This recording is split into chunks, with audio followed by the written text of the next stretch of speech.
Hello, everybody in Internet Land. Welcome to Inspired by Mystery podcast.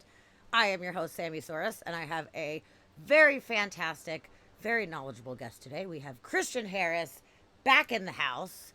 Welcome back, Christian. Thanks, Sammy. It's good to be here again. I am so glad that you are here and back.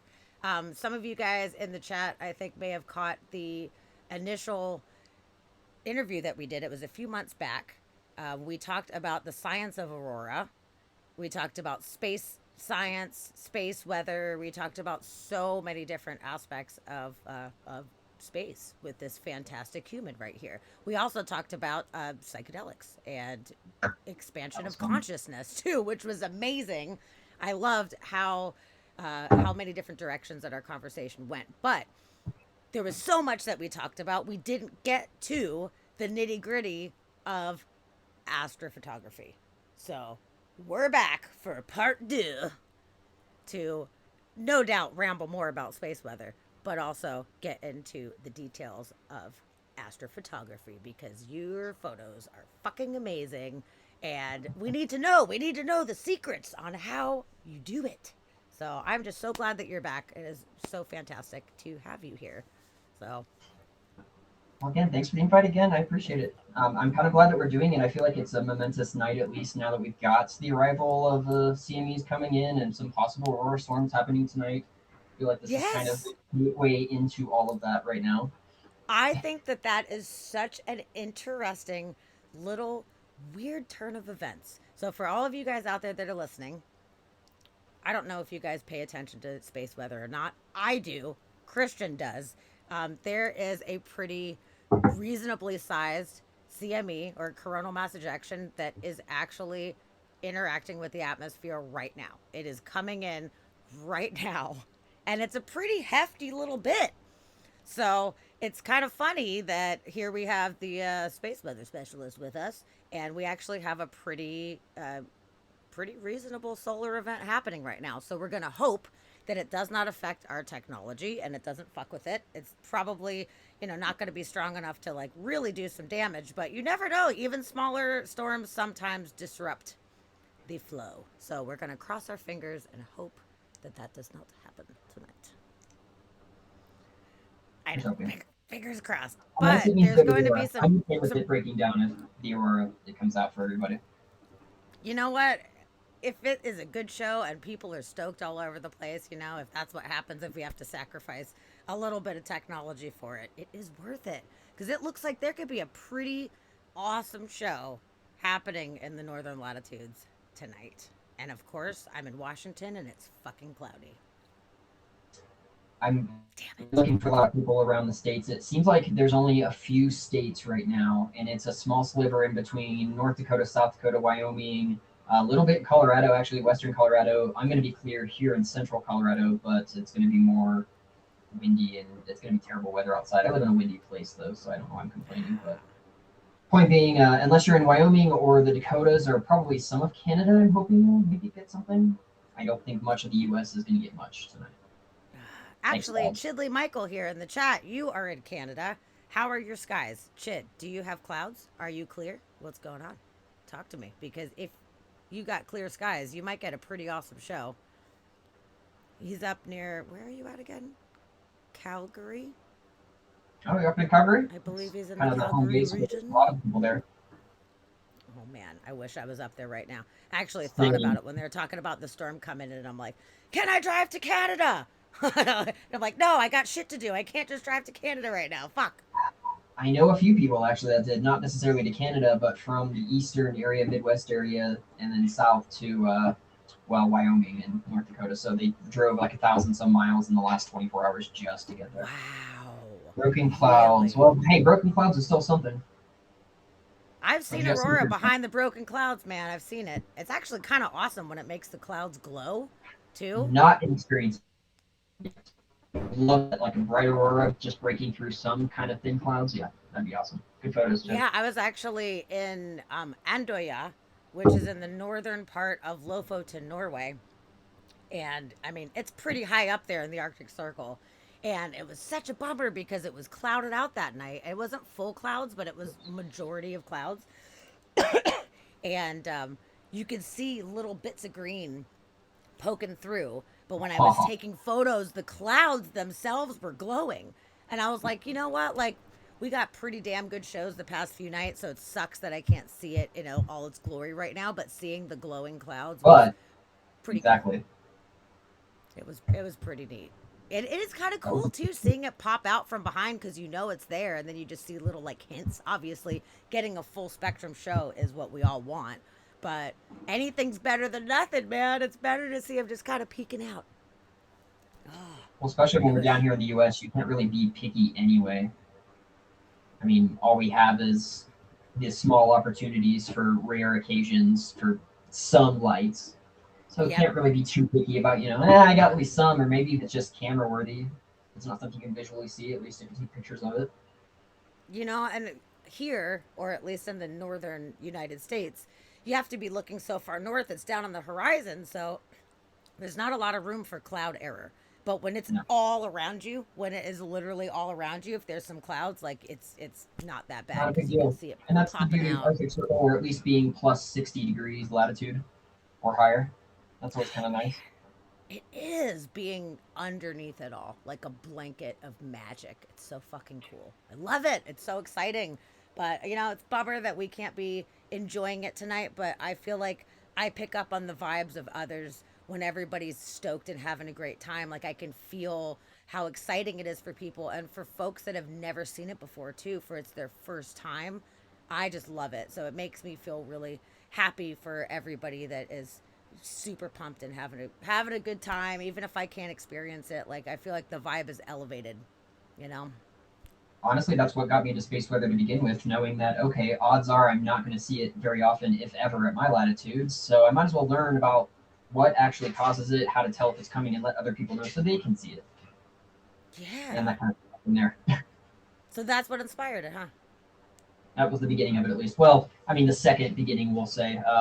I think I talked about it last time I was on here, but I saw the lights in 2003 over in Ohio, just giant red pillars. It was called the Halloween Storm of '03, and most of the U.S. saw them for the first few nights then. But I was like 11, 12. I was old enough just to remember that I could see the lights out in the sky even though I was in the city. And That's then so that kind of fucking birthed it cool. from there. Yeah, I mean, how do you turn back? How do you not just like dive deep into it at that point? Go Like, down. holy shit. It's That's so why people cool. from It's Alaska never sleep unless it's summer or cloudy. right? Cuz it's always happening. Oh, it's so cool. They're so very very lucky for that. And I really look forward to going to Alaska at some point and being able to see it. One of these days I will go. And I'm ready to throw down and just like hop on a plane if I have to. If there's some like really legitimate, awesome situation happening, like I'll just go on a dime if I I can. I'll mean, do it. I'd say we're not necessarily, I wouldn't call this the instance of the last few days, but I would say this is one of the bigger events that we've been expecting since the beginning of the cycle, which maybe 3 or 4 years, I'd say. But Let's it's see. just beginning. We're going into solar back, Beginning. so it's Yeah, just gonna exactly. start happening more and more. So I'm ready. I got my credit card in hand, and I will hop on a plane if I need to. So you know what? Maybe we meet up there. If there's some epic shit coming, let's go. Let's go hang out and let's fucking do it. That'd be great. I'll be there in September again. Cool. Oh, that's so Granted, you cool. never have reassurance it's going to happen, but I mean, it's pretty equinox time likely. periods. Yeah. Yeah. Oh, that'd be great. Okay, so we have a uh, random question from our friend Walt, the classic car fan. How do you feel about Pluto? Should it be reinstated as a planet? What are your thoughts? I had to Great Pluto debate. gather some thoughts there, honestly. So I will first say this: as far as planetary sciences are concerned, I'm not too big on them. Granted, I know quite a bit about anything planetary, mostly orbital mechanics, but from what I know, there was a reason for Pluto to be brought up again as a possible planet, is what I've been hearing. I have not looked into details yet, so I will say, with my ignorant knowledge on current Pluto status, I'm just going to go with the status quo, which is that Pluto currently is not a planet. Granted, again, I don't know if what has been found, what evidence people are suggesting, if it needs to get overturned. And let's be honest, does it really matter? It's a world that is in our solar system, regardless of whether or not we call it one name or another name. So I'll be It's honest, true. it doesn't really matter to me. I think it's a little bit more of the nostalgia attached to it because, us growing up, we like heard about brontosauruses and Pluto's a fucking planet. And then all of a sudden, they rip it away. No, it's And not. I completely understand. Like, I completely understand both sides of the argument. I'm very nostalgic. So I'm like, well, fuck. Like, leave it alone, Like, leave it as part of it. But I also understand that now, since we were told about Pluto, we understand that there are so many more planetary bodies out there that are equal size to Pluto. So then, if we have Pluto, do we have to end up naming all of these other planetary bodies? And now we have, 14,000 fucking planets. That's going to be a hard acronym. It's going to be a toughie. But I kind of think that maybe for the sake of it, if they kept Pluto as a technical planet, that could be more of like, okay, Pluto is a planet and this is like our representative. They're like the representative for all the rest of the dwarf planets. Like we could meet in the middle on that one. And it's So all just for that's the sake of categorizing everything anyway. I mean, again, it's all it is. depending on Yeah. big scale picture, it's not that relevant. But of course, if you call Pluto a planet, you find some other bodies out there that maybe one system has similar bodies just to Pluto, and you call those planets. Then it's more just like the planetary cosmology thing. It's I'm true. I can't do it myself. I just don't see the relevance enough. It's the human mind, the need to categorize, the need to compartmentalize and explain things. I feel like it's important to people for that reason. But you're right, it's completely arbitrary. That's all it is arbitrary, you know. I mean, it was originally called a planet. It is spherical in shape and it is able to clear the orbit around it, which that was the deal. This You are a planet if you are able to have these things. So it's like, okay, that makes sense. But now there are a lot more of those out there as well. So, I see both sides. Nostalgia wise, I'm like, fuck yeah, Pluto, man. And Dusty's like, nah. Like, Dusty's like, mm-mm. He's like, I'm on the side of science. Like, it makes sense. Like, we have to adjust our perspective as we go. And I do totally get it. And But that can always be adjusting it backwards again and saying it is a planet for different reasons if we discover more to call it that. sure, It can move for back and sure. forth quite a bit. And that'll I'm just def. change more and more as we have the better technology. I mean, we had Kepler looking at all of the different planets, planetary systems, and different stars. The more satellites we get out there that with more cameras, the more things we'll be able to tell. And then, of course, things will change from there, too. Yes, which, oh man, we have been so fucking excited about the James Webb.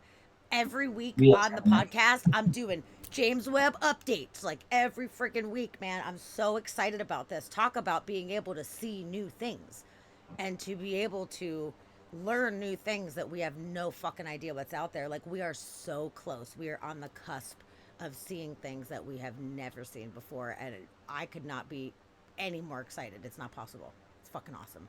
I'm with you there. Yeah. Did If you hear anything, that just just the aesthetic purpose of how cool it's going to look. Oh, it's going to look so fucking cool.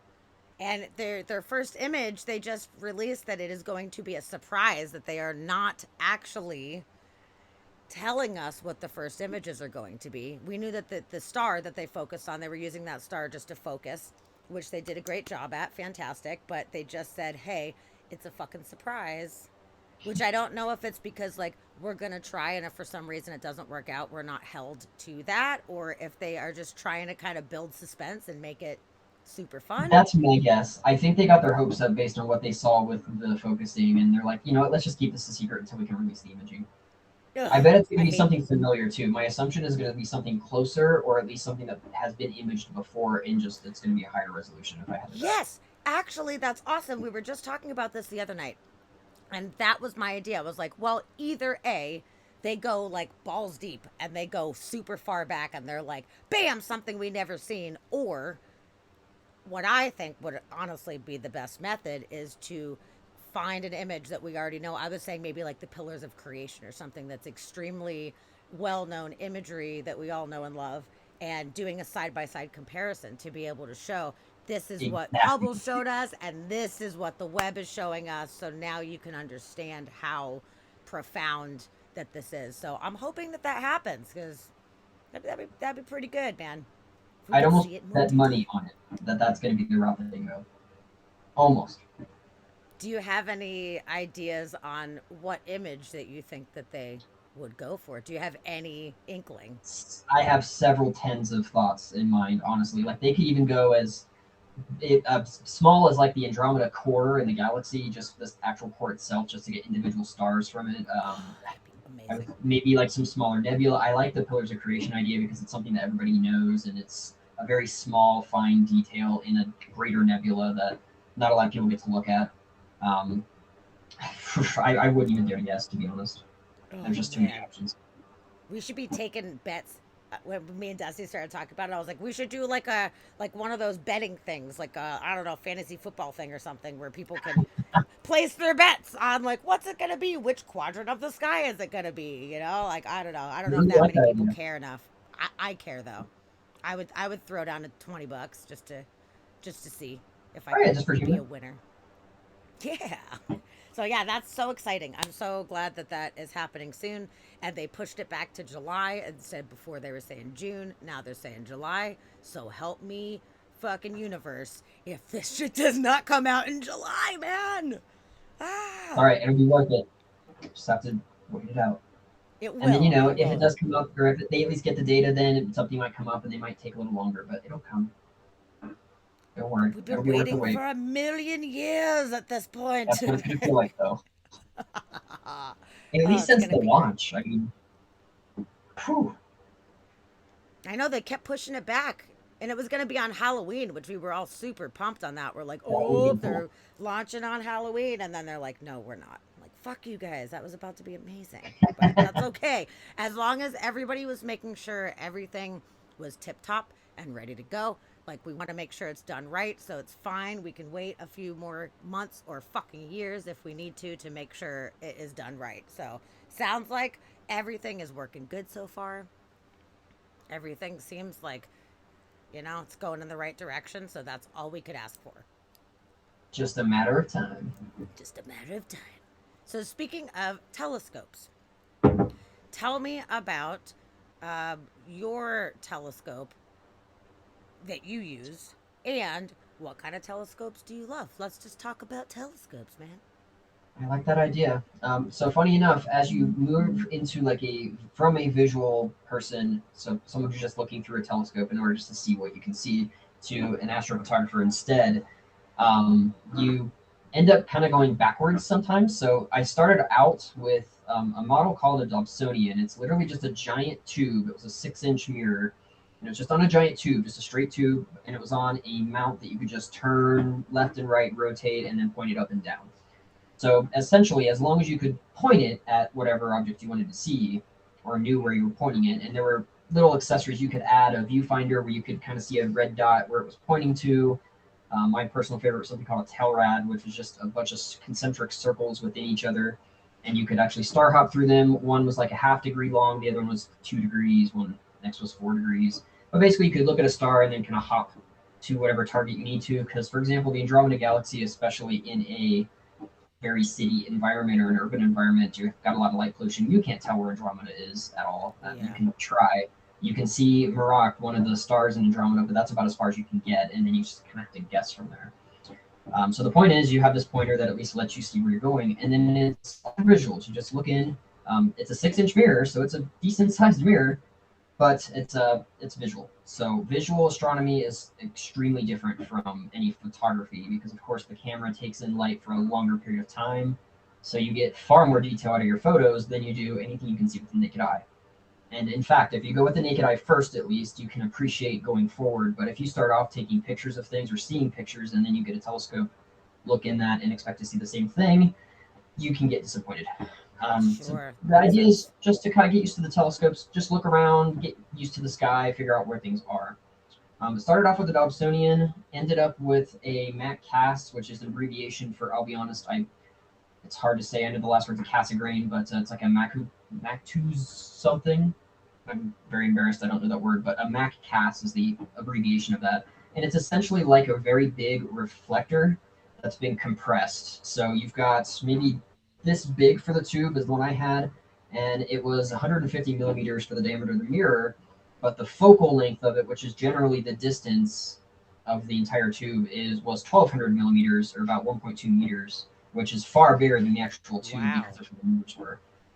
So you could get in depth. I mean, I could take pictures with my cell phone camera through it of like Jupiter and Saturn with fairly good resolution, That's even awesome. though that'll be something to look at first on that note, planets. So look at Jupiter especially, but Saturn is tiny as far as resolution. And I don't remember the exact width of it, but I mean, we're talking it's tiny. It's just this tiny little speck. Even visually, it's hard to see the rings. As long as it's focused well, you can get to it. But you could, with this Metcast, you could see it very well. Well, as That's I started getting amazing. better with all of the photography aspects, I realized that most of the stuff I wanted to get photos of, my telescope was just way too big. I couldn't get the whole picture. I would only get like moderate details or just some of it. The Orion Nebula, for example, I could get most of it, but not the whole picture. And then there's a secondary nebula next to it called the Running Man that I couldn't get at all. So I'm like, I need something smaller. So as of now, I've got an 80 millimeter refractor. So it's probably this big around, not very big mirror wise, about this length or so. I want to say it's 600 millimeters for the focal length. So it's basically the same thing as like a 600 millimeter lens on a full frame sensor for a camera. But using my Canon at least, I am able to get the huge details. So the photos that you shared in the posts, all those photos came from that refractor as well as my Canon camera. And honestly, a Awesome. lot of it just came when I was finally able to do that. Hooking up a Canon or any camera at all to a telescope is not necessarily the easiest, especially if you're used to just getting a cell phone adapter and sticking it up to an eyepiece. You don't use eyepieces. You have to get the right focal length or focus distance. There was a lot to it. It took some time to get used to. And then you find out you really need calibration frames. So you have to take dark frames, flat frames especially, because of just so much vignetting around the edges. Otherwise, I mean, a lot of people can appreciate it for what it is, but I became more of a perfectionist with all of my photos, so I can see all these like darker edges on the sides of the camera or the photos, and it really just drove me crazy. So you get into Pandora's box. You open it up, and then you figure out, okay, well, I can do this to make it better, which means I can do this to make it better, and then it just keeps going on and on. But to keep it at least with the telescope regime, so yeah, I've got just a plain refractor, which honestly is a good one for most people to start with too. It's small, you can view a lot. It can go on even like moderate not telescopes, but tripods. So you don't need a huge tripod for them because they're pretty lightweight. Getting them to focus is a little difficult. You have to get a few different things in order for them to be able to focus properly so you can see what you're looking at. That was kind I of the was toughest part. wondering that. How on earth do you get that to focus? And Like again, focus the some telescope and focusing the camera. Sounds really right. challenging. And it just depends too, again, on what the camera is, what the telescope is. Refractors, for example, you need a diagonal. So you actually need something that bends the light further and literally does a 90-degree angle with it so that you can get the extra focal distance that you need in order for it to Oh, focus. I found out that visually you need them. You do not need them if you have a camera. I can just hook my camera right up there and it's fine. But if we're trying to put an eyepiece in and just view, you can't see what you're looking at because it won't focus because you need a diagonal with it. So I had mine all set up and got it all ready, and then realized I couldn't focus it through the eyepiece. So then I had to buy a diagonal, oh, like an extra $80 there. Every other telescope, though, for the most part, you just have to use the focus or no. I mean, most will almost always focus without any additional accessories they might need. Yes, and to Felicity Star at least, you can attach Nikon, Canon, Sony. I mean, whatever cameras you've got, there are adapters that you can get to hook up. Not the lens itself. You can't use lenses with it. You just keep the lens off of your camera body, and then you've got an adapter that threads into where the lens would go, and then screws into either a 2-inch or a 1.25-inch adapter in the telescope. gotcha. So you're screwing in no lens. Boom, Yep. boom, boom. Screw it in, and then you screw that directly into the telescope. Which I think that was a concept that I was honestly confused about when I first started learning about it. So I'm like, how do you get things to focus? The idea is the the telescope is the lens. Gotcha. That makes a lot more sense, actually. I Exactly. figured there was going to be some kind of like lenses zooming through to get like, double zoom basically, but that's Now you that's can do not it. that You're with using the telescope. exactly, and you can do that with cell phones. So like, of course, cell phones, you use an eyepiece, you can visually view it, and then you just stick the cell phone camera right up to the eyepiece as if it was your eye. That's easy. That's just common sense kind of thing. Although aligning it's not easy, but the point is, conceptually, it's an easy thing to do. But I yeah, have a using an very actual fancy camera. cell phone. I feel like I could take some pretty wicked fucking photos. I've got the Samsung Galaxy 21 Ultra, which is like sick as fuck. It has 100 times zoom on it. There's like 5 fucking lenses. It is like one of the I have a top of the friend. line. It's literally top of the line. I have a friend that actually she's got the 20 Ultra, and this was last summer, but she can take you can take zoomed in photos of the moon. You can get all of the values and well, sometimes the craters even if your focus is enough of the moon, as long as you can hold it stationary or get a tripod. I've seen long exposures with the Milky Way, so like you can even just keep it up there. Yes, I don't. I've got some I've of those. thought That's about. awesome. I wonder how though the 100 times zoom lens, that really deep telephoto lens it has, would work through a telescope, because you don't need the depth necessarily for the Sure. telescope. You're having the object brought to you basically.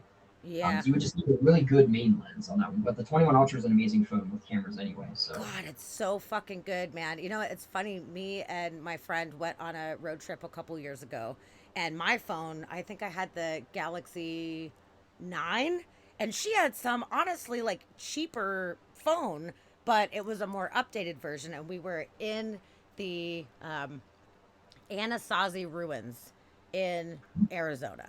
And we were hanging out in these ruins at night, playing a fucking drum, just like in the zone, man. We're having such a great time.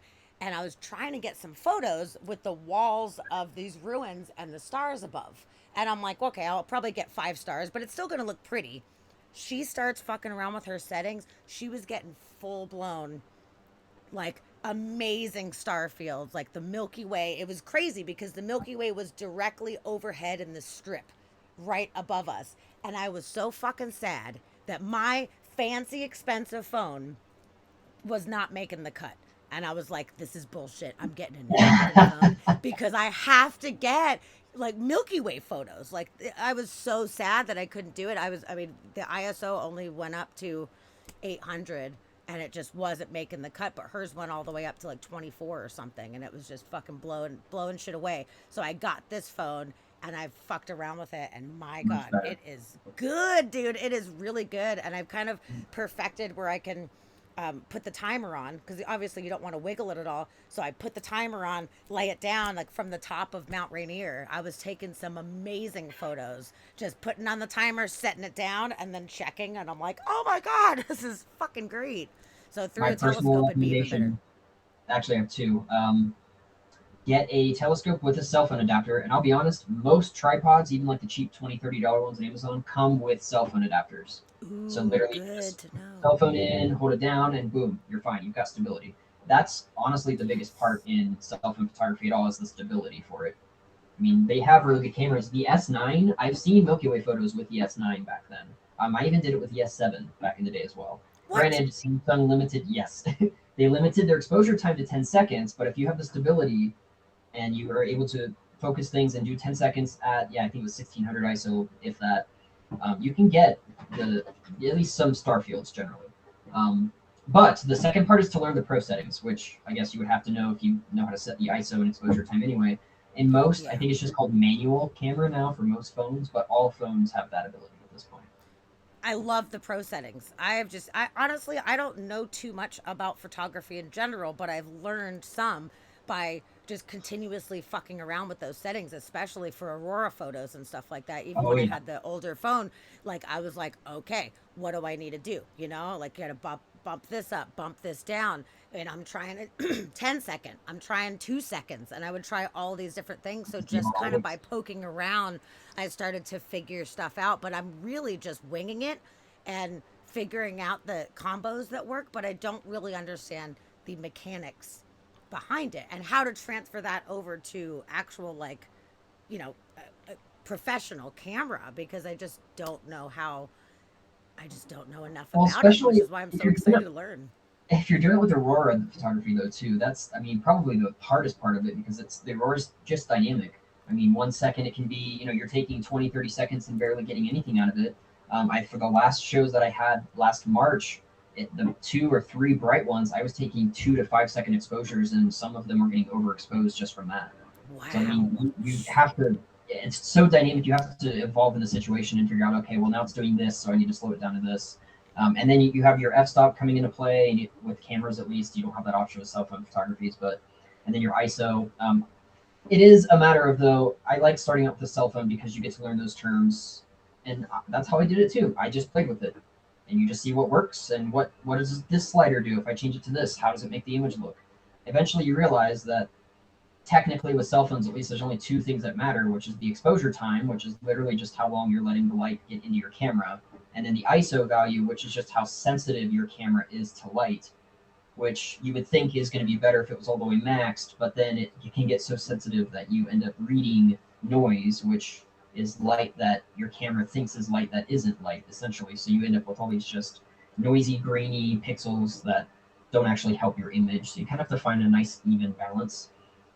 If, let's say, you're zoomed in very deeply, like a telescope, for example, that isn't being tracked, and you're using your cell phone camera, well, you can decide whatever exposure you want, but the problem is the sky's turning in the meantime. Your telescope is not tracking it. So you only have a certain amount of time before the light from the object you're photographing is moving. So you're going to get trails from Sure. that.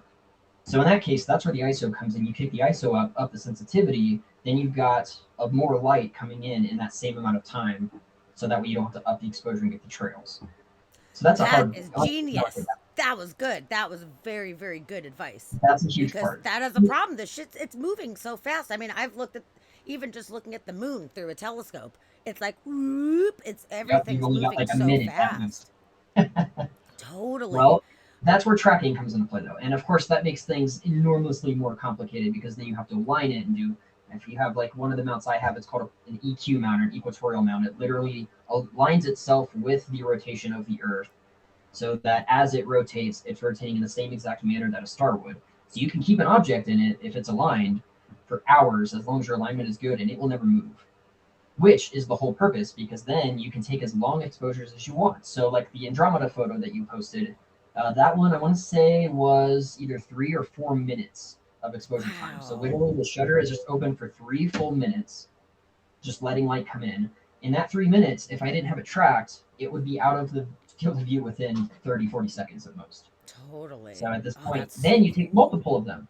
So now we're talking about stacking photos, which is using programming to offset any of the noise or things that shouldn't be in the image, and it makes the features that should be in the image more bold. So mounts, tracking mounts specifically, they do so much in order to make photography better. I mean, it's a giant jump. It's the difference between, hey, that's a pretty good photo, to holy crap, how did you do that kind of thing, even if you had just the same equipment. So if I was just using my camera and it's, let's say, through a telescope without tracking, we're talking again, I'm getting 10, maybe 15 seconds of exposures at most, which, I mean, you're not getting most of the detail for any of that. I like getting the faint outer dust from all the nebulas, especially the Orion Nebula. There's a lot of dust around it. You're not going to get that with 10, 15 seconds. It doesn't matter how many you stack. So, with the tracking, is it just a standard uh, amount of movement so it knows that? Or is there some kind of calibration that you have to do in order to teach it how to move with you? Exactly that. So they come off the market at least so that they know the rate at which they need to rotate.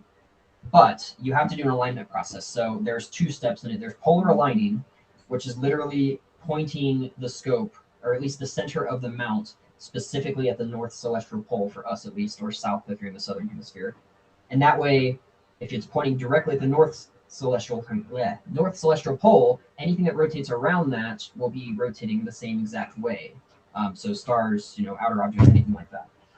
So that's honestly is the hardest part I would say most people struggle with because you have to be pretty specific if you're going to get any sort of accuracy on it. There's a lot of ways to do this. I have a little camera that gets stuck on the front of mine, and I plug it into my laptop, and it actually shows, I want to say, an 8 by 8 degree field of view, so I can see Polaris and a couple other stars.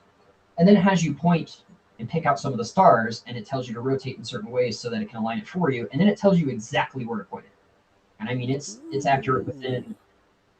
Oh, I don't want to get too technical there, but most of my um, alignments are within about 30 arc seconds of accuracy, which an arc second is 1/60th of an arc minute, which is 1/60th of a degree.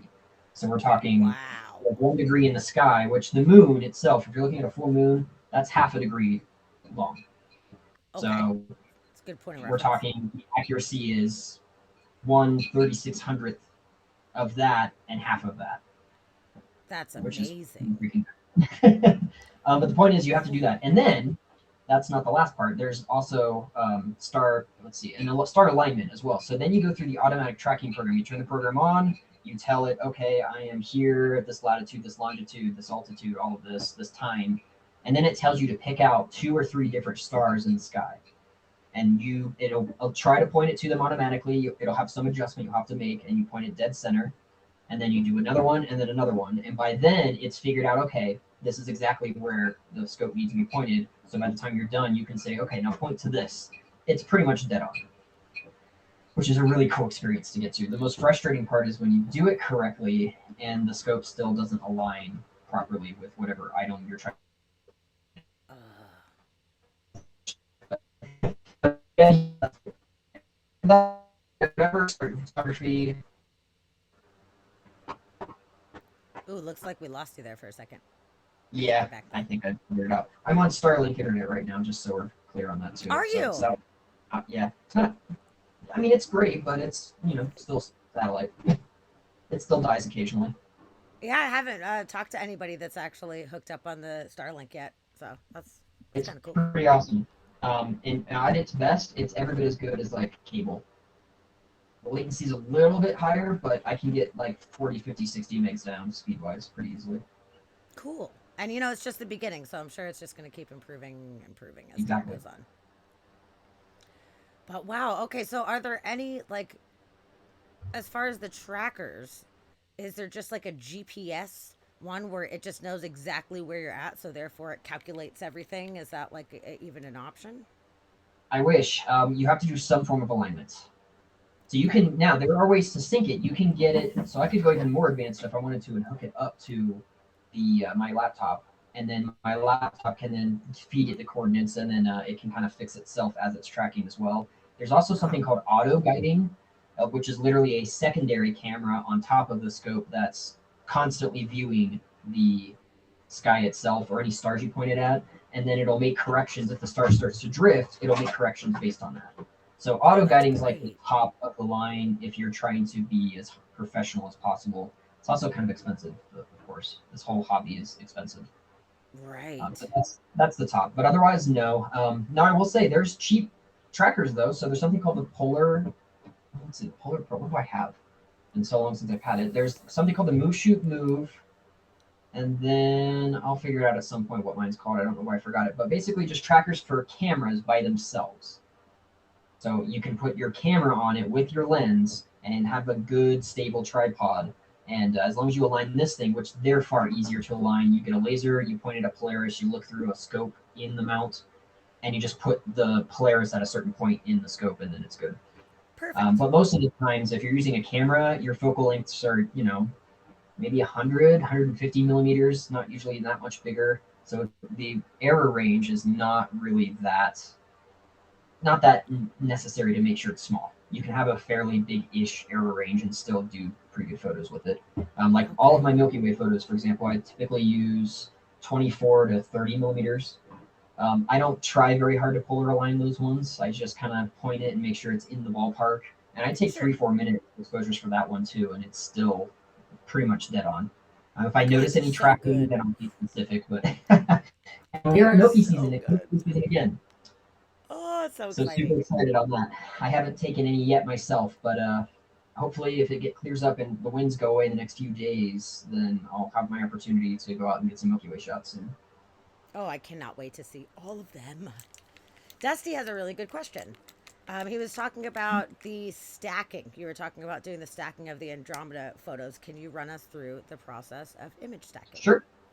So the stacking itself, and as I mentioned, you're literally just let your camera go. And at this point, I have the whole process automated. I don't actually do anything. I have a one of my phones connected to my camera, so it'll auto basically tell it when to stop and then restart the shutter. So every 3 minutes, it'll Wow. click the shutter and make it stop, and then it'll click it again after 10 seconds to start it again.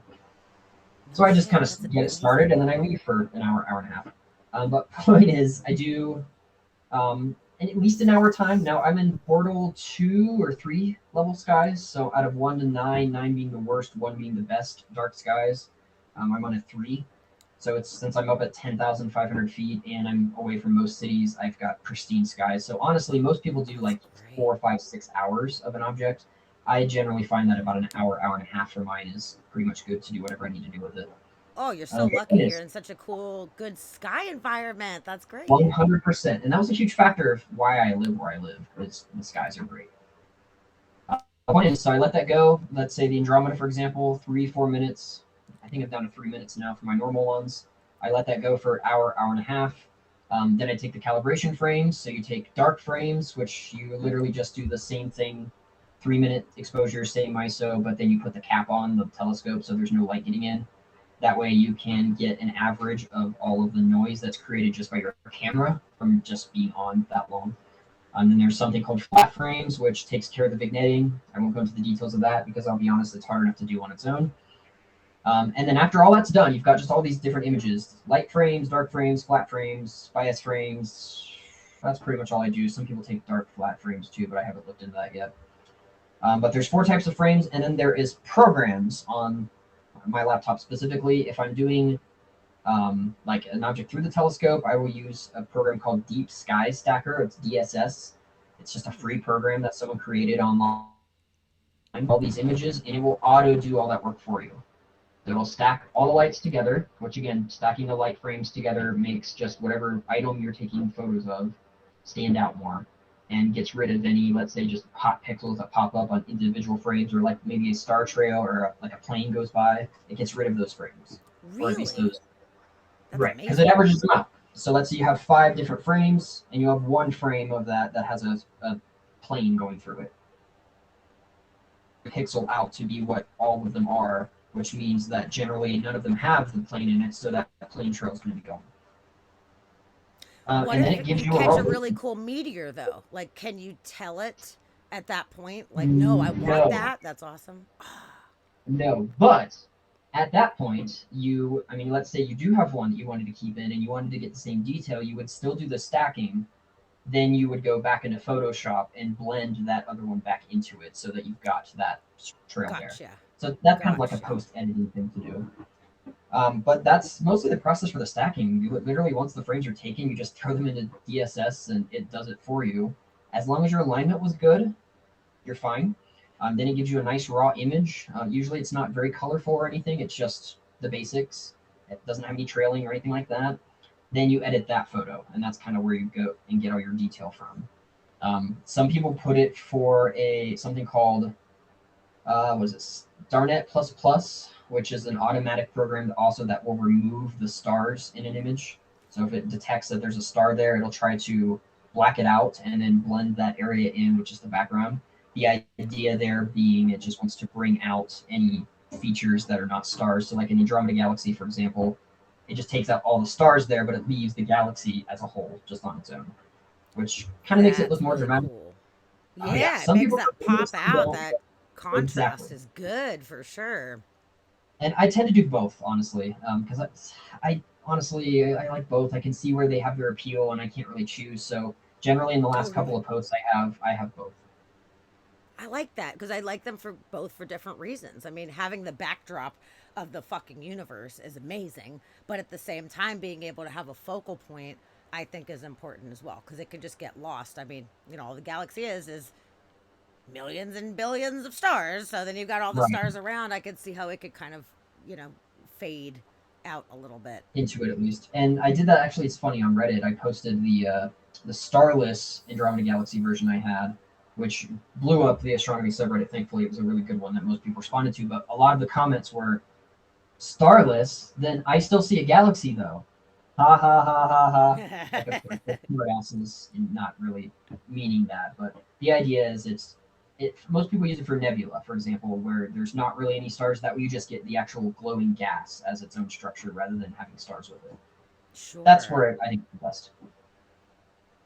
Can you choose, like, okay, background, like, for example, if you have a nebula that's like, a star nursery, so you want the stars that are in the nebula to be able to show, but you don't want the background stars. Can you choose, like, this region, cut it out, or is it just take Kind all the of. stars out? That's still like a post processing thing. So that's where you get the starless version, and then you would blend the star version back in, but only the stars that you would want for it. Okay. So I mean, you of course think of it as like many different pieces that you can just kind of put together or move in and out as needed. So you'd have your starless piece, and you've got your original one or your stacked one, and you can blend those in. Some people like doing the starless and then blending the stars back in, but a little more lightly, so the stars aren't very vibrant. They're just tiny pins. I haven't tried that method yet, but there's a lot of ways to do it. Honestly, editing is probably the most complex thing of the entire process of getting the photos, and that's because everybody does them differently. That makes sense. Hey, thanks, Shadowstorm. Thanks for the bits, bud. I'm glad you're here. Welcome.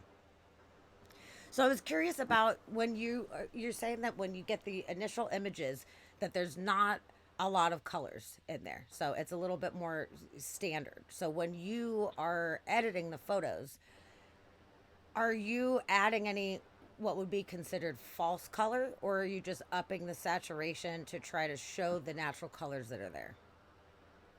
So the only adjustments I do, I never actually add colors myself. There is a realm in astrophotography where that's a thing, and that's if you're doing filtered astrophotography, where you're just getting one specific wavelength of light and then you assign it a color. For what I do, essentially, I'm just taking the colors that are already there and bringing them out more. Some cameras, and I do this a lot for Aurora photos too. My Canon, for some reason, sees a lot of the greens as like a yellowish green that doesn't really look yellow to the naked eye. So I'll change the hue of that and just take the yellow out and turn it more green and then up the saturation of Hmm, that a little bit to make it look more like what the eye sees. cool. I do the same thing for like the Orion Nebula. I love the colors in that one, the blue, the Oh, pinks, me purples, too. everything, all of that. So I oversaturate that probably way more than what most people do.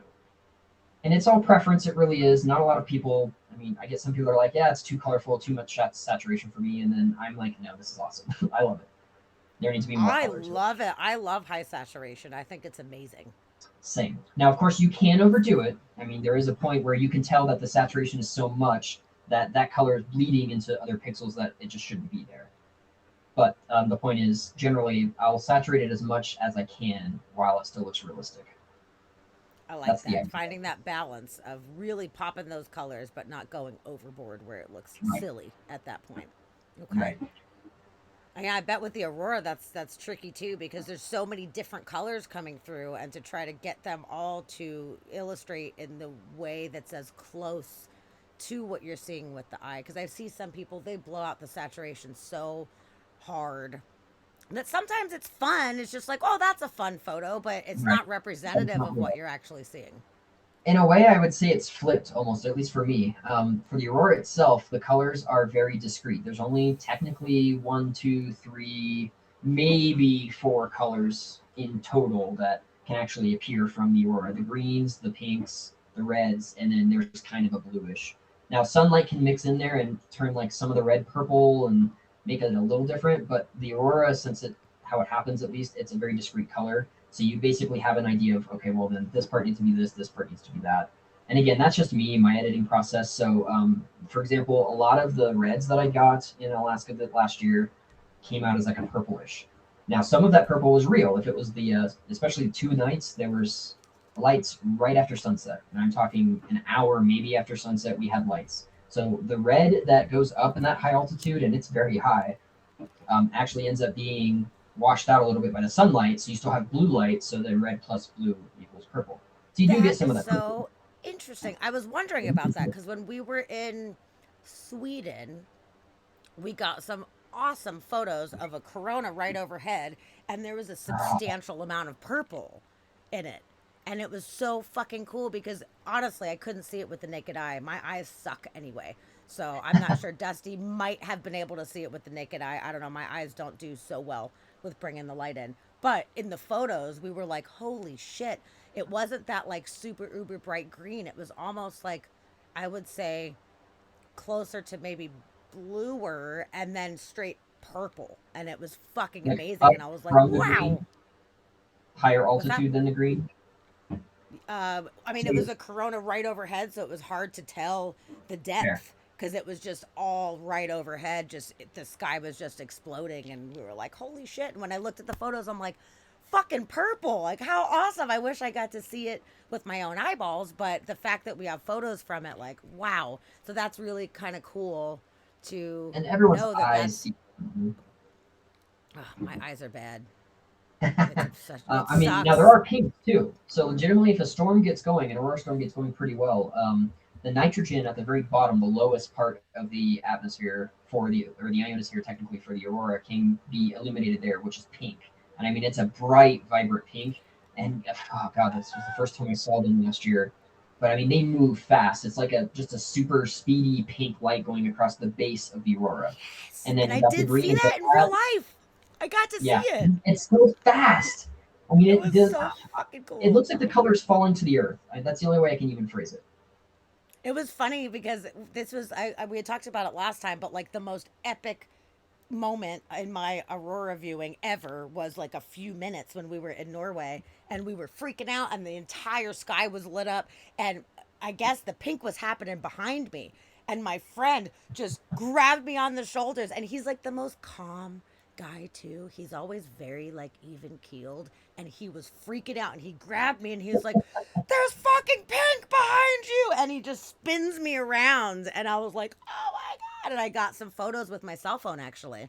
I mean they're not the greatest photos but I took it, you know, That's the like point. I fucking took it and it was just massive huge green bands with that boom bright ass pink on the bottom and it was the coolest thing how fast it was rippling. It was Well, you can't not amazing. freak out over that. Honestly, We were you can't freaking stay out. calm when you see it. I went No. out. Let's see. So the first night it happened, I didn't get images that night, but a lot of the ones where I'm taking on Instagram, you can see these. Anytime it's like just mountainous views, and then you've got the aurora above it. That's where I really got the first photos of the pink. But the pink was so fast, I was taking 2 or 3 second shots, and it was still just it looked like a pink band there because of how fast it was moving. But they were individual rays moving across the bottom that I was trying to capture just individually, and it was not working. Oh, Not that I'm that mad, sucks. That's but so like, frustrating. And you know, it sucks right, doing aurora photography in the middle of the aurora because, I mean, obviously, if it's a really bright show, then you're able to see it. It's fine. But if it's a little bit more mellow, your eyes need to adjust. So, you know, like Alex Filipenko, this is his deal. He's like, you need about 15 minutes, you know, to adjust your eyes. Don't look at any screens, technology, what have you. yep, And it sucks yep. because I was sitting there trying to take photos and I was having to look at my phone to adjust these things and to know, you know, when to start, when to stop, or whatever. And it was a bummer because I didn't want to have to be fucking my eyes up to, you know, look at this technology. But I wanted to capture it so bad. So Right. with your setups where you have the tripod going and you can just click the button without even having to fuck with it. I mean, I'm sure there's times where you do want to adjust the settings here and there, but So that's one thing actually I need to learn from last time too. I don't think I had maybe 2 or 3 at most consecutive shots that were just the camera was in one place. Especially for like the third night I was out when I went out to rural Alaska to get all of that. I mean I was probably moving the camera every like 3 or 4 seconds just to try to get shots everywhere. And I was constantly looking, but the aurora was so bright. I mean it was lighting up the ground. You could see everything as if it were oh, daylight. So it was a you didn't need your wow. eyes to adjust. You didn't have night adjustment. I guess I'll say that much because the aurora was too bright, which is Yeah, never that's so better to true. have. But that is a special, special thing because you know, out of the, I don't know, I guess maybe 10 times that I've seen Aurora one way or another, you know, it's gone from extremely pale to where it just looks like a little tiny cloud and it's not even actually really glowing to the eye to, you know, boom, you can see it reflecting off the ground. So it's such a big spectrum that it's always going to be so different. And I definitely noticed that when it was more pale, it was it was fucking up my eyes by having to look at my technology the whole time. It was bumming me out, but like I needed to do my best to capture it, you know? At that point I was like, fuck it. Well, it's hard I'm not to going look. in. I mean, you want to see what you're It's doing. I really do, man. That's the Oh, it's so benefit that cool. people living in Alaska have is they can spend nights and nights and nights and nights just getting used to that. And I mean, there are several people I know out there that, I mean, I will call them aurora snobs, but they told me to call them that first. Where if it's, just some green that's out there, or maybe it's kind of moving, they'll be like, no big deal. I'm not going out. Like to get to that level of aurora snobbiness that you just see it so much of Yes. your life that you don't need to worry about it then. Oh, Woo. that's craziness. And you know what? It was kind of similar that night that we had the like crazy display in Norway. Um, I felt like it was kind of like that a little bit where I mean it wasn't super cold. It was the time of the year. It wasn't super cold, but it was a bit chilly outside. And we arrived and we had this like crazy hardcore display that was just the coolest shit ever. But then for the next few hours there was, regular regular aurora. So it was like still fucking awesome. I mean, there was like pillars and curtains and it was still going off. But after seeing this magnificent, like mind blowing thing, the rest of my team was kind of like, okay, we're Meh. cold, we're going in. And I'm like, what? I'm like, what the fuck is wrong with you people? Like, look at this shit. And they're like, yeah, well, like, okay, this is like day 6 or whatever. We've seen a bunch and we just had this magnificent thing and we just want some like hot cocoa. And I was like, you guys are crazy as fuck. And I was like the warrior man, like of every Aurora experience. I was just outside the entire fucking time until I just like froze or was like, all right, at this point it's been like 5 hours, like when we You were remember how in cold it in was? Iceland. I was like, honestly, it wasn't that bad. It was maybe in the 30s, like mid 30s or something like that, upper 30s. It Yeah, wasn't that's that warm. bad. Wow. Yeah, So I will we say went the three, March. 4 minutes I was out, it was, let's see, the first night I was there that the Aurora storm first started, it was minus 25. And Jesus then the Christ. third night, it was probably minus 15. It was a little bit warmer then. But I mean, I don't think I've seen them in weather that was warmer than 0 degrees, is my assumption. It was always Oh negatives my generally. God. Not Well, that I there's a gotta correlation, say, but we went in the end of March. It was actually, I just got a Facebook time hop thing like 4 years ago, 3 years ago, 4 years. I think it was 3 years ago to the day I was out there. I was in Scandinavia, so it was cool because it was right yes. before April kicked in, where there's too much light in the sky to actually be able to, photograph it because you're gaining six Getting at the minutes a midnight sun. day. Right. So we went at the very tail end, and our friend that was our Aurora guide who lived up there in Finland was like, bring all these layers because you never know. It could be reasonable temperatures, or there could be some fucking Arctic blast that comes in and it could be, negative 15. You just don't know. So we lucked out so fucking hard where it was during the days, it was maybe in the like 40s. Like there's photos of us in a snowfield in Sweden just wearing hoodies. I'm wearing like my snow boots because it's like up to my fucking ankles, but we're just Sure. wearing hoodies. Like hooray! Like what is going on? Like it's crazy. I thought that it was going to be way colder, but it really helped because we were able to sit outside for fucking ever. And I mean, it was a little cold, but it wasn't.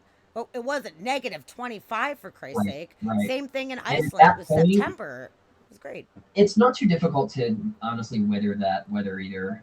As long as you have layers. I mean, I usually do. I've tested out my layers so far in it was minus 44 or minus 43, I think was the coldest I've ever been in. And I had a What? full like Arctic layer on, so like 4 different layers, 2 different glove sets and giant hoods, scarves, literally everything you can think of.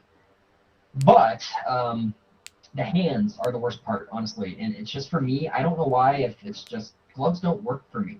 They don't keep my hands warm. They isolate my fingers, and my fingers get colder faster. So Do you like, ever put those it little always heat becomes an packs issue. in And there? then yes, that works. But again, mostly for my palms. I need to just have giant mittens that then I have the heat packs for because anytime I just have gloves, my fingers always get cold. And that's been the hardest part is having to come inside and warm them up because it hurts. I mean, I'll be out there until Yeah. they're literally in pain, which worth it. But Oof. then I want to mess with the camera, and let's say it's dark, you don't want to have lights on, and I mean, a lot of the gloves I have now are in my fingers. You can use electronic screens with, but I can't feel my buttons. Normally in the dark, I feel the buttons. So then I know Right. what I'm feeling. If I have two glove layers on, I have no idea what I'm pressing. Plus, That was the problem that I had too. Even though it was not that cold, I had to take my fucking glove off to be able exactly. to use my cell phone to hit the thing. So yeah, that is the bummer part of it for sure. But especially it being that cold, like, oh yeah, your fingers are literally freezing. Like Yeah. freezing. Frostbite central going on. Woof. Oh, so Felicity Star says my first time photographing aurora, photographing aurora, it was -30, wind chill near -40, and they had to drag me in because I wanted to stay and watch. I feel you so hard. Wow, that's You never want to come intense. inside. You'd rather, I mean, stand out there and freeze and literally just shut down. As long as the aurora's going, it doesn't really matter. Yes, yeah. The very first time I ever saw it, it was when we were in Iceland, and it started off like a really weak display, and then all of a sudden boom, the shit just hit, and it wasn't like a like super uber crazy, but it was the first time I've ever seen it, and it maintained for like hours, and I wasn't leaving.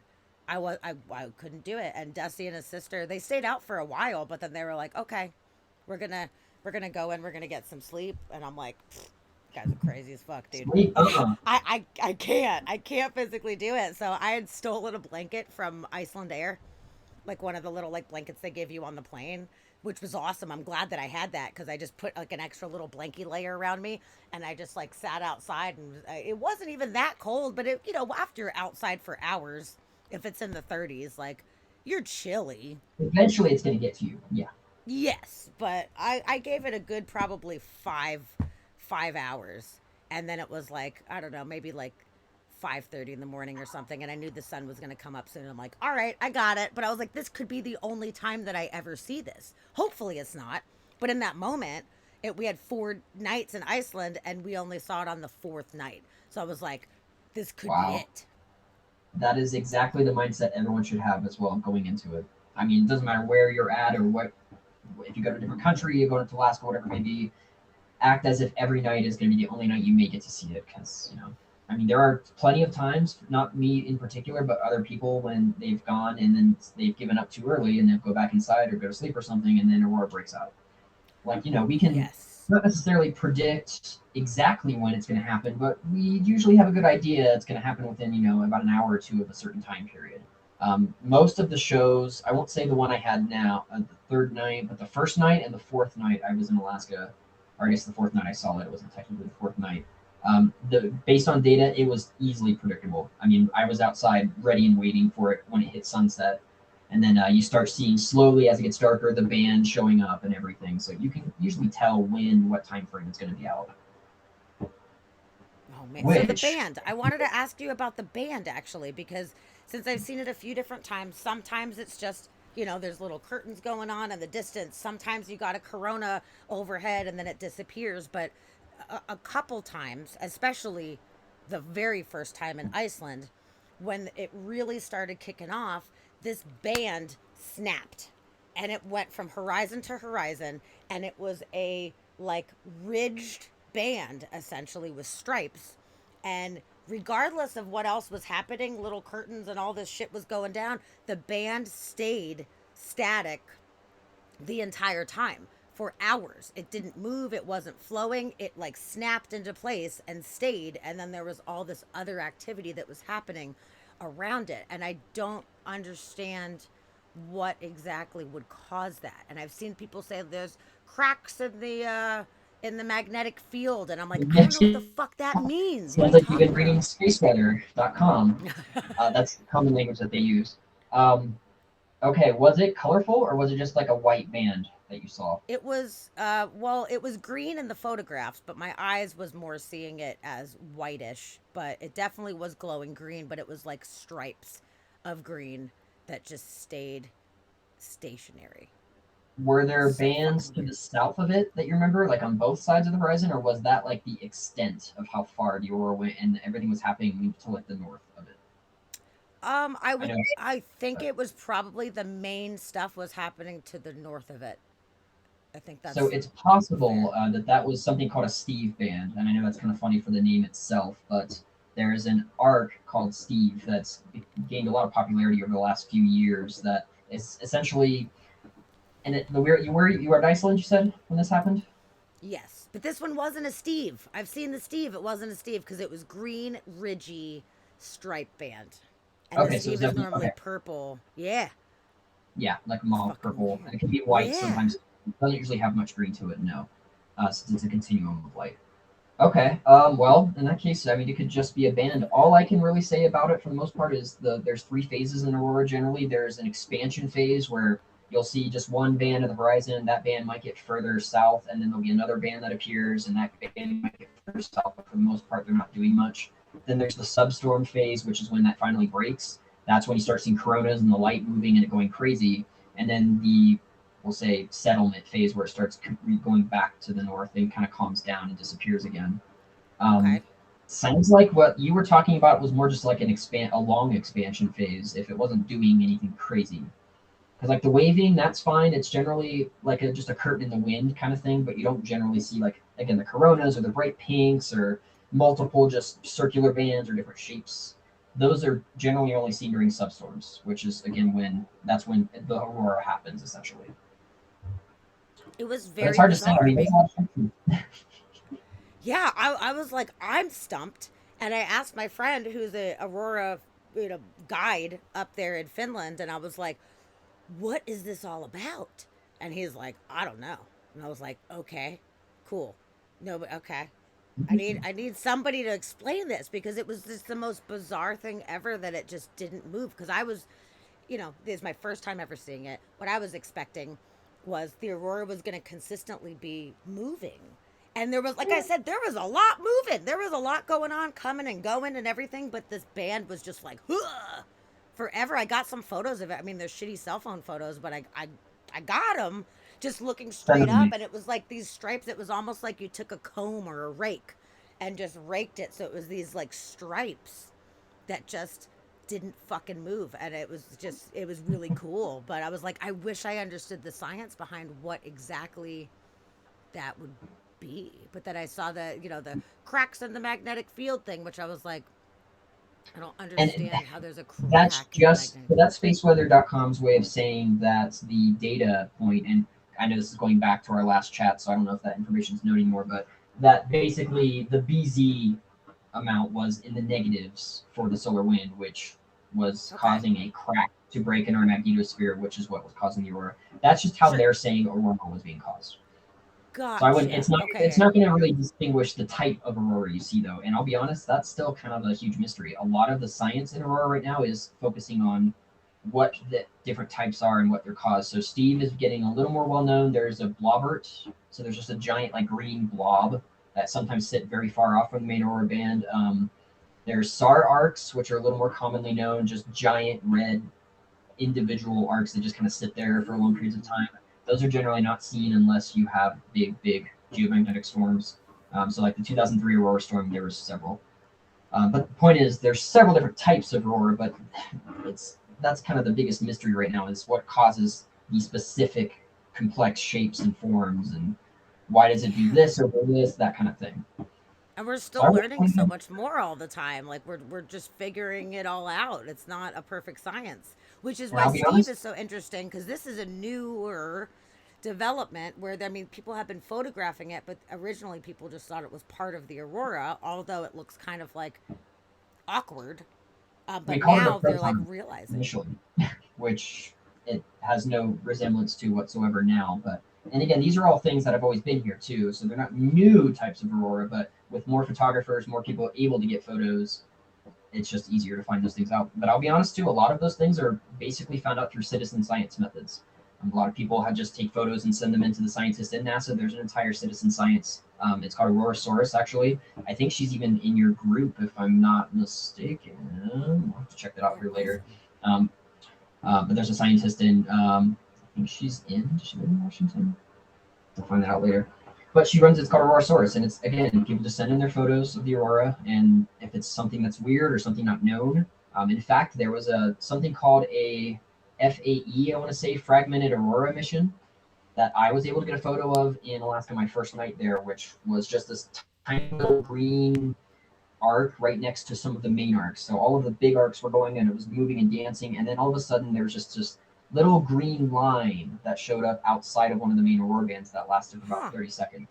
Me and a couple other people got some photos of it, and we're like, we have no idea what this is. So we sent Cool. it in and doing research on that too. So I mean, there's a lot of different things that aren't known, but most of them that become known are because of people just taking pictures and not knowing what they are and sending them in now. I love that. That's amazing. Aurorasaurus, I think it's .org. Yeah. So, Steve, tell us, for especially those that maybe have never heard of Steve, can you tell us what you know about Steve? So Steve started, at least its origin as far as being known, in the Alberta Aurora group. Canada was kind of a big place where a lot Steve was seen the most. They found out it's just an arc that sits quite a bit south, or at least we'll say equatorward of the main Aurora band. And so it's called a subarauroral arc. It's farther than the Aurora arc actually, or the Aurora oval actually goes. Originally it was just like this, yeah, white mauve band that sometimes had like a green picket fence that kind of moved across it, and it would just stay there from east to west for a long period of time. Enough people started taking pictures of it that there were some studies done of it, and eventually it was found out that it's a generated process. It's not an aurora in the sense that it's not caused by electrons or protons precipitating from magnetic field lines from the magnetosphere. It was caused directly in the ionosphere. There's something called a SED. That's a sudden, and I always forget the acronym for this, but basically it's an sudden ion drift, something like that. But it's basically a current of ions that get super, super fast in the ionosphere. So they move in one direction, and this causes the basically glow that it's seeing there. And it's just a light continuum too. So it's got all the colors of light. It's not a specific discrete color like Hmm. green oxygen or red oxygen or pink nitrogen. It's just a huge band that has all the lights, but then it's got the green picket fences next to it, which is green oxygen, which would then be implied it's like an aurora precipitation of electrons kind of thing. So that was kind of a weird thing too to find the combination together. But with all the satellites that have been thrown in, it's found that it generally occurs before substorms or after substorms. It's kind of like a actually don't. Oh, thank you, Dusty, for posting the link on that too.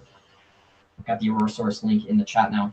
Um, Perfect. but it's basically just something that shows up equatorward of the main aurora band after substorms. And because the aurora is more common in, say, the polar regions, the Alberta region was the perfect latitude to see it normally.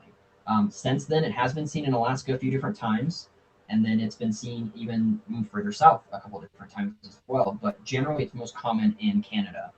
The name came when Chris Ratzliff, the admin of the Alberta Aurora Chasers group on Facebook, which is a very, very, very large group since that started.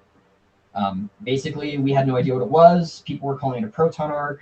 It had no resemblance to a proton arc, which was something on its own entirely different. So he just is like, okay, let's call it Steve, based on the Over the Hedge movie where they didn't know what the hedge was, so they called it Steve.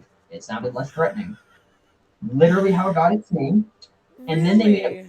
acronym for it, so it stayed with Steve. And now that they know more about it, they call it a strong thermal emission velocity enhancement, which is just to represent it's a very, very, very thin, hot arc of gas that is illuminated from its movement, and it's also on it's moving fast, so fast and hot. So that's where the acronym came from. But that's the name too. A That's lot of people so are like, I'm not funny. calling that Steve, which I mean, do what you want. It's the Aurora. It doesn't care what you call it. But the point is, that's what we know it as now. That's so funny that that's the origin of its name. And then they came up with the acronym after. They're like, okay, we better make it scientific There's so it's not even totally in a wrong. documentary. I don't know if it's. I'm assuming America might have access to it. A couple of years back, it was only something you could view if you had like a Canada or had a VPN and said you were in Canada. But there's like a 20-minute documentary about it that's a really good one that I recommend people look up if they can watch it. It's probably on YouTube, but it's just called Steve Aurora, Steve Aurora, something like that. But it's got all the Totally members check too, that the out. main people of the Alberta Aurora Chasers in it. Oh, that's awesome. Yeah, it should. You can go on the hunt for Steve up there in Canada, there, bud. It's pretty common. Honestly, now the point is though, a lot of people don't understand, or not, I shouldn't say don't understand, but don't know to look for it. Because since it is happening generally during substorms, if we're looking at an aurora that's happening on the northern horizon, let's say up to like 30 degrees, so it's moving and dancing, you're getting photos, Steve is going to be overhead. it's going to be completely just not anywhere near the main aurora band. So that's usually where most people would kind of miss it. So you have to kind of keep an eye out to the whole sky, basically. Yeah. That's so cool. It's so neat.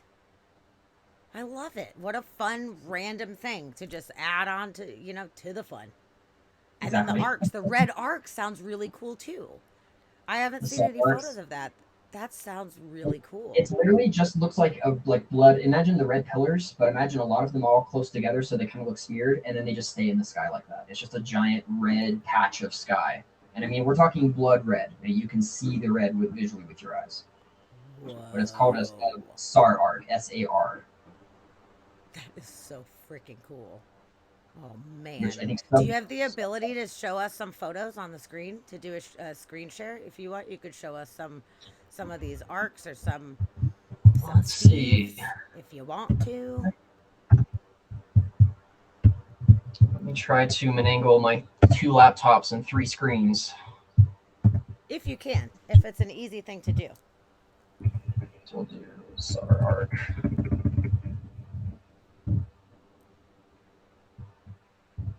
So it definitely would be cool to have some visual reference here. That'd be amazing. Oh, there we go. That's not a bad photo. Let's try. I want to make sure that's not Steve, though. No. Okay.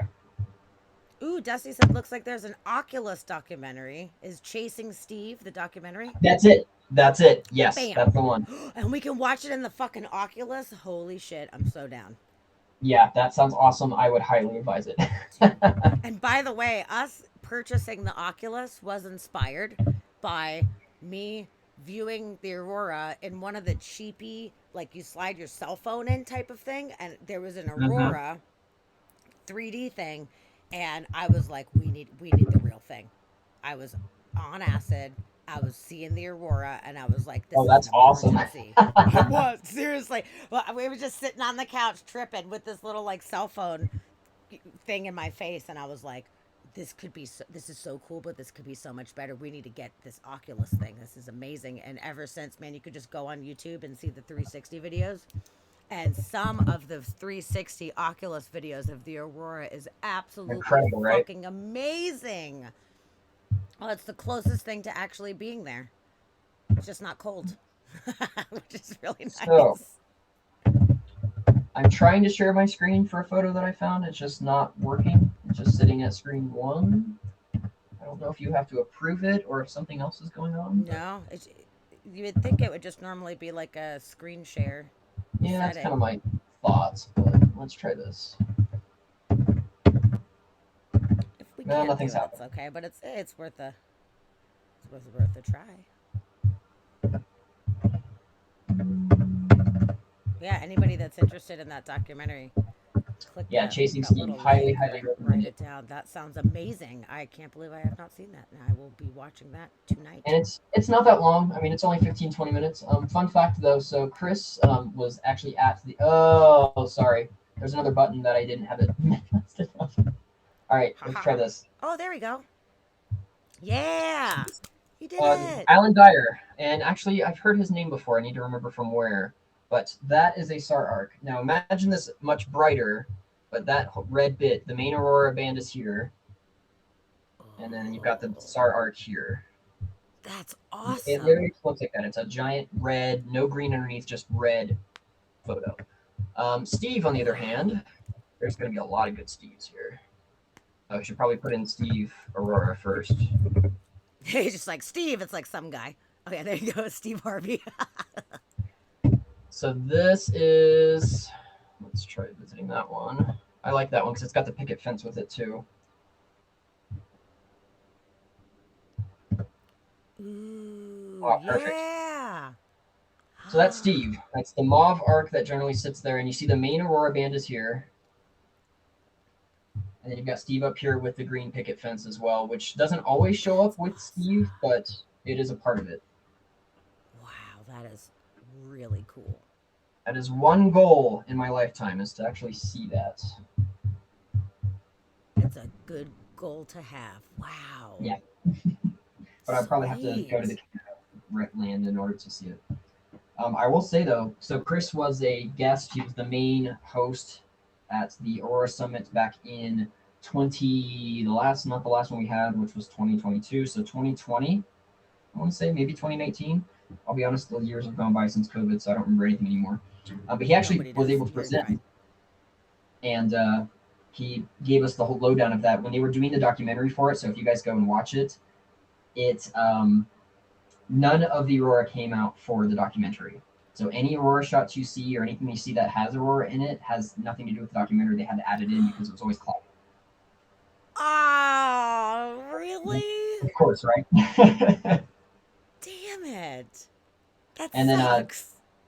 Dusty, yes. So it's the picket fence is what's thought to be part of the aurora, but it's the arc itself that is not. That's so And then it seems to be interesting, just though, that it causes the picket fence outside of the normal Aurora region in conjunction with Steve, which isn't actually Aurora. So that's raising a lot of right. questions. I've It's read a very few of the interesting. papers on it so far, and they sent the satellite they sent flying through it. Yeah, there was like no next to no vertical flux from electrons coming down. So again, there was no particle precipitation. It was all just the said current that was going through that was causing then the gases in that to illuminate. It's apparently a very Wow. fast process as well. So once it's done, it disappears really fast. Whoa. That is so neat. Yeah, and the Aurora groups, like that shit was popping off there a couple years ago. People were like, "Oh my god, look at this It's amazing Steve. thing, Steve, Steve, Steve!" Like it was great. I thought that was really fun that everybody got so jazzed on it. You know, it's like everyone's been looking at the sky forever, and then sometimes, you know, we don't know what it is. You don't know what you're looking at, and then when people start to actually figure it out, it's so exciting to be like a part of new scientific understanding. Which again, that's where the aurora source comes in. Honestly, um, and if people ever come into that and they want to do photos or send it in, they can do it there. But Elizabeth McDonald was her name, by the way, for the scientist that's currently, and I believe she's in the Washington group as well, the Aurora group in Facebook. Oh, But she's kind cool. of the head of that. I think she started it, even, if I'm not mistaken. But That's awesome. Yeah, that's great because the only, so many people can take these photos that are like part of the actual scientific community. So you get everybody's eyes. I mean, it really helps. It's kind of like the, NEO research, the near Earth object research. Like, there's only so many eyes that NASA or whoever can have on the sky. So it's like, hey, everybody in different places, observatories, like, please communicate if you see anything. And we have found, you know, we, meaning, well, civilians or human, whatever, have found some stuff. It's great. It's very it is helpful. pretty good. We need as many eyeballs as possible with this shit, especially. And I mean, they can triangulate distances based on it. If you got the same person taking like a photo, or two people taking the same photo of the same arc from, let's say, 3 degrees latitude away from each other, that usually is enough to get the altitude then of everything that you're seeing. Yeah, there's a lot of help there. Oh, cool. That's true. Oh, speaking of NEOs, did you hear about the Nito little asteroid that just landed in Iceland the other That, day? that they were able to detect before it landed. Like right before? Like, yeah, literally, to be fair. Actually, I think there was one before it even that they were able to tell it was landing right before as well. That's kind of like a new Yep. thing that we've been able to do. Yes, which this is kind of shitty because up until recent times, there was three or four ever within our scientific documentation time frame that they were able to see an asteroid and be able to track it upon impact, and we just had two within like 2 weeks, which now we're up to the fifth. It's like, okay, this is only the fifth one ever. Like, why is this happening too close to each other? That makes me feel very uncomfortable. Thankfully, Right. they were very small. I'm glad they were very small, but they were like, oh, fuck, there's an asteroid coming. Like, oh, shit, it's actually going to hit. Where's it going to hit? It's too close. We can't actually figure it out. They're like somewhere over Northern Europe, most In the likely. world. And then it hit fucking Iceland. Yeah.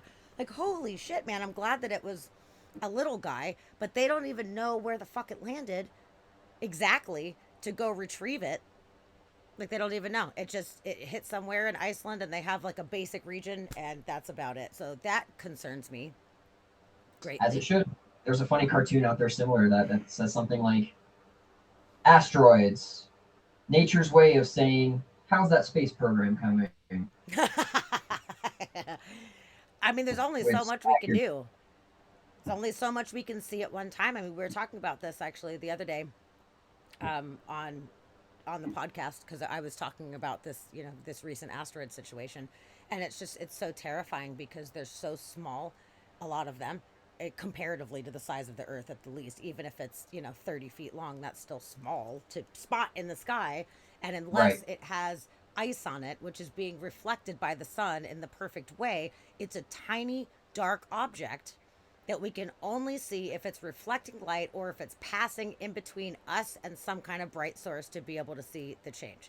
That's it. And space is pretty fucking dark from our perspective here. So a little bit, there's a a bit dark. lot flying around out there, man, that we can't see, and we're just sitting ducks.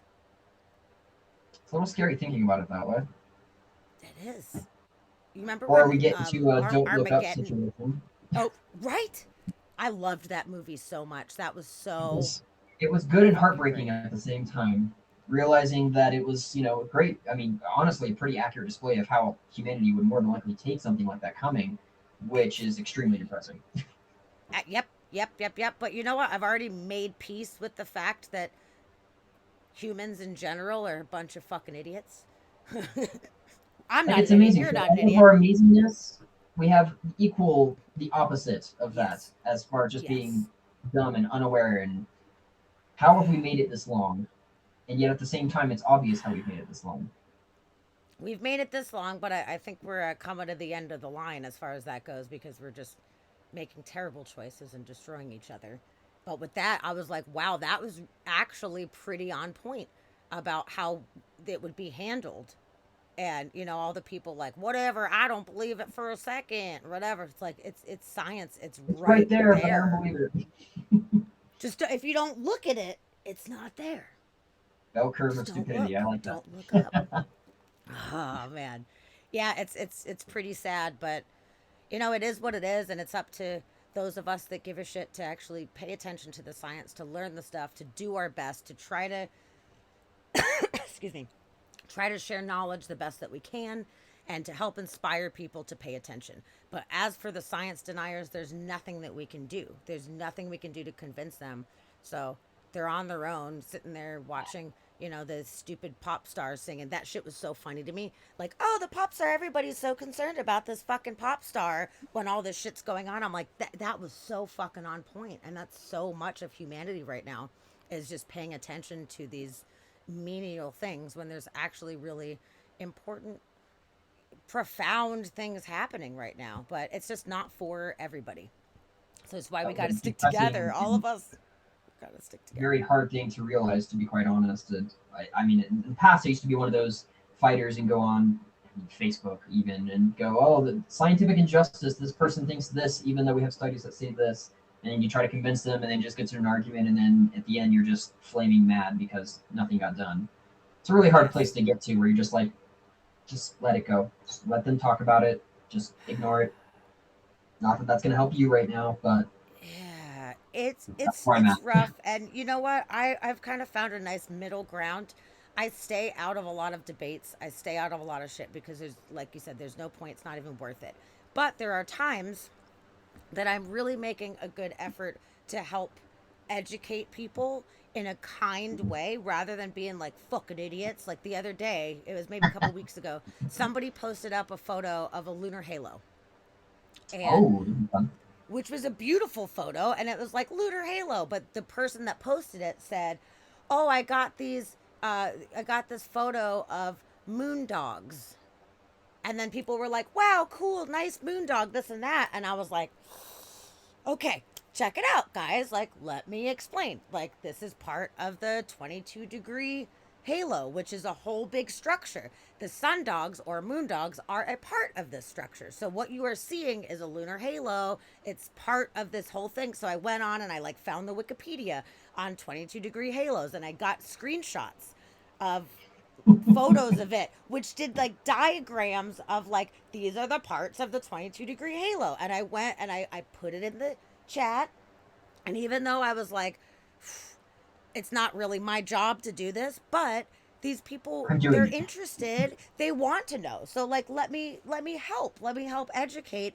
If somebody had never heard of a 22-degree halo, they could be like, fuck you, whatever, it's a moon dog, if they want to. But at least a couple people popped on and were like, wow, thank you very much, I didn't realize that was very informative. And I'm like, good, I did well, because I took 10 minutes or whatever, got all this stuff, wrote out a whole thing really kindly. I wasn't like, you're all a bunch of fucking idiots, even though, I had my moments of wondering what some of these people were thinking based on some of their comments. But I feel like I did a good thing. So I'm trying to pick my battles and not get into like fights with people, but I'm Well, then still putting it out there. here's another battle then that I'm sure very similar to that, which is actually relevant to the conversation as well. When people post, and I see this all the time, especially on the Washington group, I don't know why, photos of I found aurora, and it's a decent photo, but it's light pollution. Yeah. And Yep. then trying Yep. to explain the fact that, hey, no, this isn't actually aurora. Unfortunately, this is light pollution. It's, it shouldn't be below the clouds. It shouldn't be yellow like that. That's sodium light. No, it's aurora. Just let them talk about it. I mean, after people yell at me too, or at least get very, very, very antsy. Nope, did it disappear? No, no, I can hear you. Okay, cool. She's Videos my froze, mate. but I can hear you. There we go. Yeah, but they'll get very, not necessarily mad, but just like, oh, come on, like screw off. They're let them think what they want. That's aurora. Good job. Like, well, why would you want to think something is not, if something is aurora when it's not? Why? Why? Well, you want to know that what you not took a photo of is not actually the aurora. I But would. it's I want to know the damn truth, but a lot of people, they just want that feeling of victory. They just you want to did feel it. Good like they job. succeeded. Yes. And that's not fair. I mean, I want to know. I would love to know the difference. Sometimes air glow, like sometimes Oh, people that's a don't know fun one about air too. glow. You got to be aware of these things. I would rather know for sure what it is. I mean, it's cool. It's still a cool photo. That's neat. But you're right. I mean, Oh, it does kind of like ruffle people's feathers sometimes if you tell people that what they think is not the case, which is why when I do stuff like the hey 22-degree halo thing, I come at it from a very like kind way where I'm trying not to be aggressive about it. Like, hey, just check it as out. This educational is as the possible. deal. Yes. And it's funny because we've talked about it, and Dusty's like, yeah, when I see shit like that, it's not my fucking job. I just keep scrolling. People can think whatever they want. But I'm like, I'm actually trying to help. I want to help. I want people to be informed. If they want to click this Wikipedia link, fantastic. Google it, watch videos on it, whatever, do whatever you want. But this is like, it's a whole thing, and people who talk about like sundogs and stuff too, which I've seen them, same thing with like a solar halo and just talking about sundogs. I'm like, just know what you're talking about. Like, In which just again, please. that's more just being picky on what the actual terminology is too, because like if let's assume that they just assume that a solar halo is sundogs as well. What's it hurt? So you have the whole pick your battle thing. Like, what's it going to hurt if they continue thinking that that's not part of it? Now you can. I mean, at some point it might come back and they might get somehow information wrong. But a lot of what I do now is just letting people think what they want, unless it's specifically a conversation about what something is, and that's the whole idea is defining what this thing is. Then that's where I have to pick battles, and I go, no. Like if you're thinking, um, again, let's say the whole light pollution over aurora incident, just because I that's so relevant to me. If we're talking about okay, what the signs are and how photos are, is this aurora? Let's say someone asks this and they show a photo of it, and people are going, yes, that's it, good job, but it's light pollution. I'm not going to let that go. I'm not going to let that person think, oh, you captured aurora, but you actually didn't. Yep. Yep. There is another one that happened a few months ago, and this was fucking rough for me, man. I took the same kind of good approach, but somebody was like, I forgot what the basis was, a photo or something like that, and they said, okay, so is that a star or is it a sun? And I was like, oh, I cannot move along without helping to explain, because somebody, so it was like right after they posted it. So there wasn't many comments, but somebody said both. That was their exam. Their comment was both, which is not the right answer. I mean, yes, but no. That's not helping. So I came on and I was like, Okay, so in fact, like the sun is a star. We just call our star the sun. So any star that you see is a sun in its own way. And I kind of used it as where like I can't physically move along without like helping When I knew to this. make sense out of it, man. Oh, it was fucking killing me. And then the person was really nice about it. They were like, "Oh, duh, I totally fucking should have known that." Like, you're right, thank you. So they took it really nicely, but I was like, it was in James Webb Telescope group, I think, or some kind of astronomy group. It was not in some like one-off ridiculous group. It was like people that actually care about this shit were in this group, and he was like, "But is it a sun or a star?" I was like, "Ah!" You can assume Killing that me. common knowledge is common with anyone, unfortunately. It's Interesting not. tidbit there, though. Let's look at the moon example of that. So, our star is called the sun, but our moon is called the moon. Yes, it's What? very creative.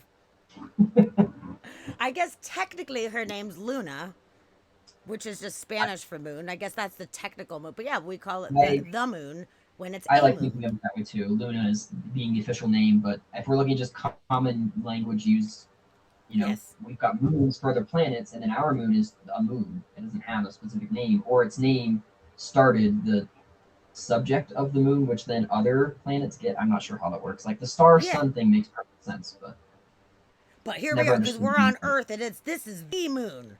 Those other there's other moons, but it's not the moon. I guess if you're from the Ohio State University, it's kind of the same thing. It's the, there's a D in front of it. So if you leave out the D, you either didn't go there or you're just wrong. Really? That's so It's just a funny. university fact, yeah. It's, so when I'm from there, it's the Ohio State University. Otherwise, if you say it differently, people correct you if they're from Ohio. Fun That's fact. so funny.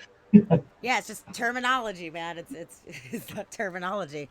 But yeah, there's so many moons out there. It's so crazy that we only have one moon presently. And then you've got Jupiter and Saturn that have like, 63 moons or Countless. whatever. Which, if we want to loop back to telescopes at least, when you look through one at Jupiter, you can see the four Galilean moons. So the Yes. Io, yeah, I won't pretend to remember all the four. I just remember Io and a couple different other ones. But point It's is, yeah, you can really Io, see Ganymede, Io, Europa, Ganymede, Europa, and Callisto. Callisto. I would have remembered that one. Good Yep. memory. Thank But point you. is, you can I see care. those through a telescope. And they're very easy to see. I mean, even for the smaller ones, honestly.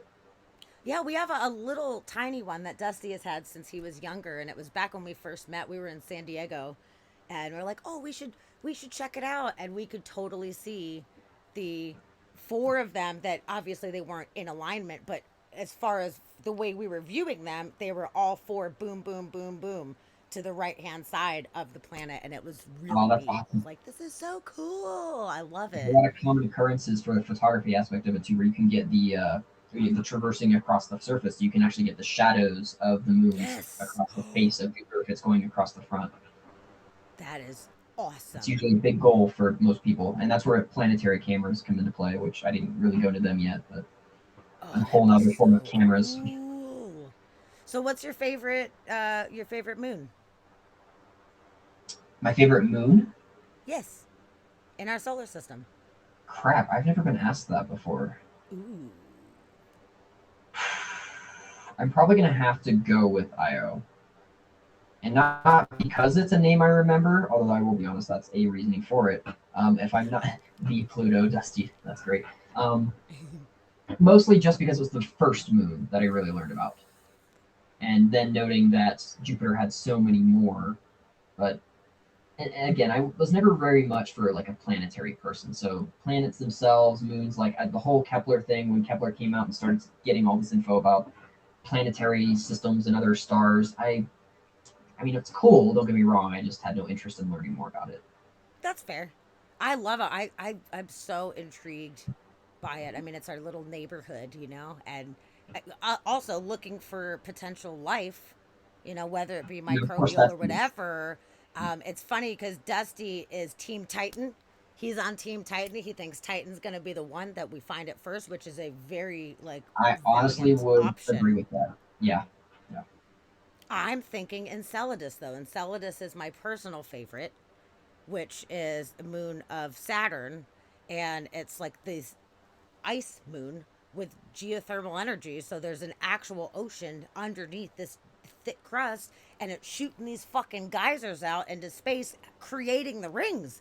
And I love that. I think it's so neat because it's actually helping to create the rings of Saturn. So that's kind of why it's my favorite. Where I'm like, yeah, you're It's like nice doing and neat. shit.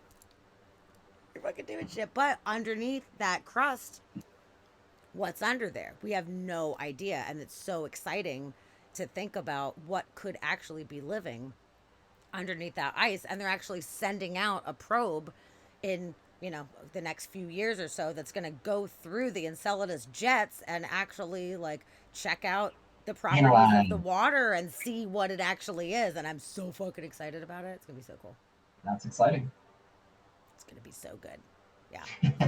There's so much interesting stuff out there in our own little galactic neighborhood, and it's just this tiny tiny tiny little piece, and there's just so much Entirety of out there. everything. Yeah. And that's Everything. where my obsession still falls into the sun itself, just because it's our nearest star. I mean, stars, I think I'm a little more obsessed with just the stars themselves, not necessarily with what they carry. But I mean, I did a lot in electromagnetism, was one of my favorite subjects, especially in college when I did it. And then to do, how to determine not only the spectra of the stars and what the spectra themselves can determine as far as the age and the temperature of the stars too.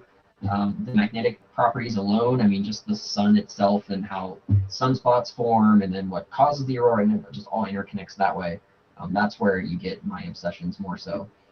The planets are just too, and not to belittle the thoughts or interests or anything, because it definitely is cool no matter what scale you look at, but the planets are just too small in my eye.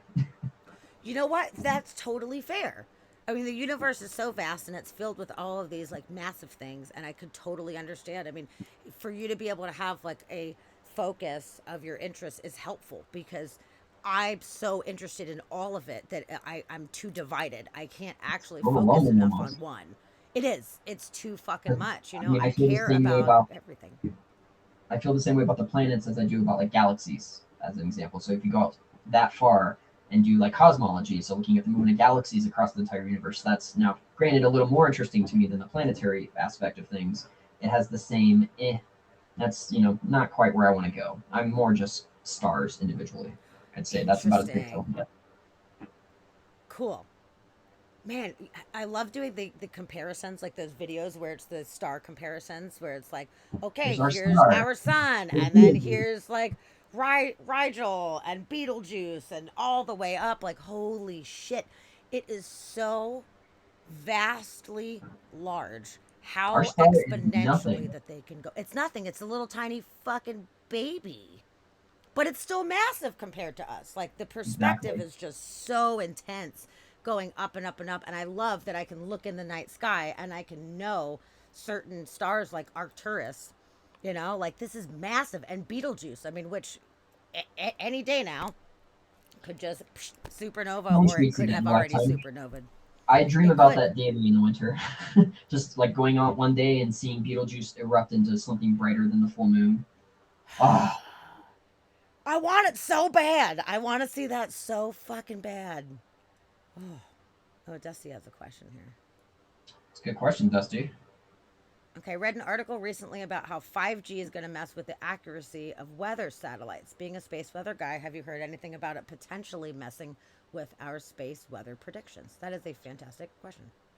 The answer is it. Well, I should not. I don't know if I say thankfully or unthankfully there, but is no. Now I don't know 100% the what specifically is going to be messed with, or how 5G signal at least messes with the ability to see what's going on the Earth as far as weather is concerned. But I do know that it's irrelevant as far as the space weather stuff. The closest thing we have here on Earth that would be involved in space weather is, I mean, magnetometers specifically, which measures then deviations in Earth's magnetic field, which has nothing to do with the 5G signal, thankfully, either. Um, I mean, we have probably the ionosphere would be the closest that I can think of right now, at least, that space weather influences, and that's still way higher up than any weather forms. So most of what space weather deals with is just too far off from terrestrial weather on Earth here. I don't remember specifically. I read an article quite a while back as to what they were fearful that 5G was messing with. I don't remember specifically why, but I do know that it will not influence space weather on its own. Now, to That be fair, is good. yes, right. But even with the 5G messing it up, if that's comes to be, and if we have to find a way around that, there are still far more resources for terrestrial weather forecasting and data than we have in space weather. I mean, we technically have, I mean, we've got a little more now, but have less data on the sun now than we did 10 years ago. And I say that because we had two different satellites, Stereo A and Stereo B, that were on two different sides of the sun. Stereo A was looking generally about a third of the way across the western limbs where we couldn't see the sun. And then Stereo B was the opposite angle, so it saw the other limb of the sun. But basically, we had a full picture of the sun. We could see it in ultraviolet and a couple different other wavelengths in order to see what was going on there. But since then, Stereo B over the last 5 years, maybe, it's gone. It's just a dead satellite. And Stereo A has drifted to the point where it doesn't have much of a different angle from the sun than Earth does. It's about Interesting. 80 degrees roughly from the Earth. So it's looking a little bit as to what's going to come to face us as far as sunspots are concerned. But the point is, we're kind of in the dark outside of that now, which is extremely Interesting. disappointing. Yeah. Whoa. That's too Ah, bad. thank you for that distinction, Dusty. So it's just because of the frequency bands that are used. But exactly. So at Yeah, this he was telling point, me about that the other day. That's really interesting that that is almost the same frequency as that. So that's going to make it confusing for that weather. was kind of a big fear for aviation. I knew that as much too. I'm not sure specifically what was going on there, but I guess 5G signals in the 5 6 gigahertz range is getting dangerously close apparently to what a lot of what we use now as far as the frequencies. Yeah. Again, I won't claim to be an expert too much on that end, but Yeah, I don't really know too much about it either. I know there was an awful lot of concerns with 5G for a lot of different reasons. And they were worried that it could potentially mess up animals' migratory paths and stuff like that. And I don't know if it's related or not. I will not say whether it is or not. But there has been an awful lot of like massive bird die outs and shit like that lately. And there was one, I have a video of it that I showed on the podcast a month or so ago. And it was just somebody's like ring camera. It was in Europe somewhere. So it was just kind of showing the street. And all of a sudden, in 1 second, like 300 birds just completely dropped dead out of the fucking sky. Just, they all bounced. A bunch of them hit on impact and died. And then some of them got up and were stunned and flew away. But it was like you just took all the birds and just like dropped them at one time. damn, What the fuck? I haven't heard of something like that. I'll have to do some research into that. That's It was interesting horrible. and It was scary. really horrible to, yeah. And there's been a lot of similar type of things over time. I mean, it's happened before the 5G, for sure, which is weird, where they would just have these like massive, especially bird die-offs. But it seems like it's been a little bit more frequent. Maybe that we're just catching it more now with more cameras around, which might be the case. Possibly, But yeah. it's concerning, like we've got so much shit going on in the air around us. I mean, it looks empty. Look at all this empty air, but it's like microwaves, Well, radio waves, like all of these exactly. If you could frequencies see in just everywhere. radio waves, that alone would be enough to kind of freak. I don't know if you'd be able to see, to be quite honest. Now, of course, there's always paranoia and fear about any new signals that come out too. So it's the 3G, 4G, anything. Honestly, I mean, Sure. there's some science to some of it, of course, but how much is science and how much of it is the paranoia and fear of people just not knowing what is going on exactly? Absolutely That's right. the only People are product of scared it, of unfortunately. what they don't know. But we keep adding all these more things and these layers on top of layers, layers, layers. And I would think that in some way that it would affect us as humans. I mean, think about it, up until, more recent times, a couple hundred years ago, not even. Like everything was quiet. There was no electrical buzz going. It was just the sounds and feelings of nature, and occasionally we get a little solar storm, and that was the extent of it. But now there's so much going on and so much buzzing around us, especially if we live in cities or even in towns where there's cell phone towers. I mean, if you're out in the Sahara, okay, maybe you're a little bit Something similar. removed. But anybody that lives in civilization, like, we are taking on these frequencies that we can't necessarily hear or see all the time. And I wonder if that has anything to do with I don't know, more cancer in the body, more, attention deficit issues, like a rise in autism or infertility or whatever. Like there's just all these bizarre things. Peanut fucking allergies. I don't know, like we don't know what's happening because when I was a kid, you could have peanut butter and jelly in the school. And now you can't because it's become such an issue and there's so many different possibilities. But I just wonder what the impact is of all of these frequencies that are around us constantly that we just can't pick up on. It's like all subconscious. Interesting to Hard to think about. say. It is. It really is. And of course, I'm sure we'll figure things out years to come from now, assuming we're still around. We'll see, man. It might be a little too late on some things, but I guess we'll That's my just see thoughts, as honestly. we move along, like hopefully we will find out, and then hopefully once we realize if there are some things that are not working out, we will make some changes to try to cut down on that. But I mean, in a technologically advancing world, we have to do what we can do to keep moving forward and try to have new technologies. And with this technology, we're able to see into the cosmos and all of this stuff and to be able to share all of this information that we have. So it is very valuable. I feel like the technology is it's so valuable, and our ability to learn and share information is it's amazing that we live in a time like this, but what's the cost in the end? I don't know. And that's what I'm viewing it as anyway, the benefits for it. Of course, there's pros and cons to everything. Like, you can go back, let's remove all the technology and go back as far as we want to 16, 1700s, where we didn't have all this technology, and therefore all of the problems that could be formed from it. But they also didn't get information very fast, if at all, back then. They were pretty much isolated to their own town, house, whatever it may be. I Sure. and I'm the type of person myself, and granted, I don't know if that's because I'm a product of this time frame that I was brought up in, but I need all that information. I need as much information as I can. And if I want to know how something works, if I want to get access to it, I need to know that now, and therefore I need ways to get that information. Most of the space weather information that I even obtained for myself back in 2010, 2011, 2012, when I first started this, was just finding it myself and figuring out, okay, what sources are there that are legitimate? How can I find out the info? What info do I need to find out? Most of the papers that I would get in regarding space weather, I would still need more information on just understanding those. So I'd have to go backwards then. And the idea, though, is information is so readily available if you know how to get it. You want to use that as a benefit, because then you can just use it to better yourself and your own knowledge. And the more knowledge you Yeah, have, back in the day, you had to go to college and you had to go dig through library books to go find any even like basic yep. information. But now anybody can be a specialist in anything if you pay enough attention and you're dedicated enough As an example, to let's ask dig kids, in. like 5, 6 year olds, well, maybe a little older than that, 7, 8 year old kids, if they know what an encyclopedia is. I mean, we don't even need those anymore. They're literally No, irrelevant.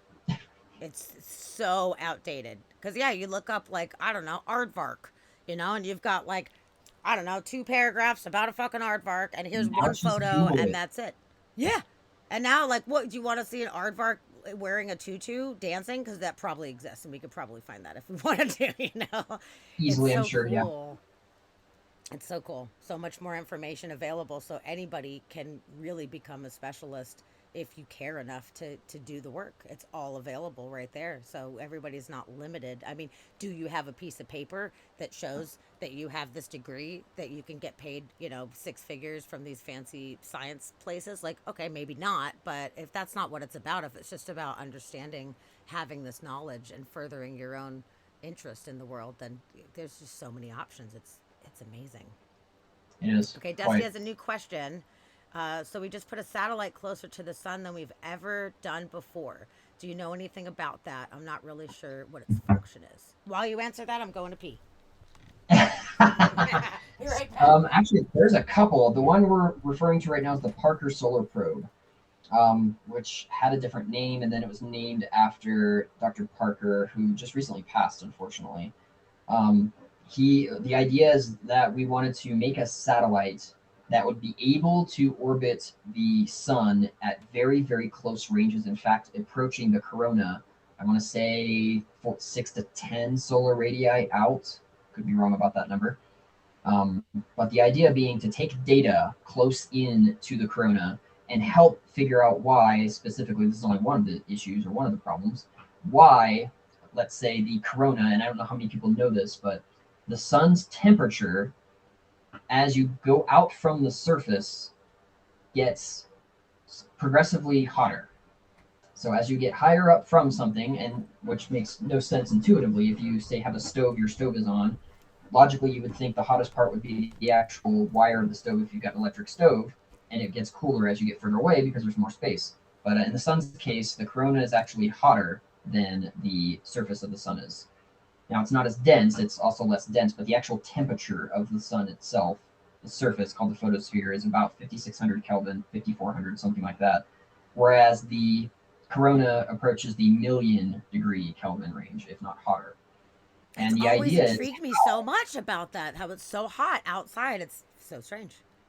a lot of it is something called, and it's getting more known, but I don't think it's official yet, is magnetic waves. So it's literally just waves that come up from the surface. This is a hugely undersimplified explanation, I guess we'll say, but waves that carry the energy from the surface to the higher corona, which heats it, and they're called magnetic waves. An actual name for them, Alphen waves, if I'm not mistaken, is the method.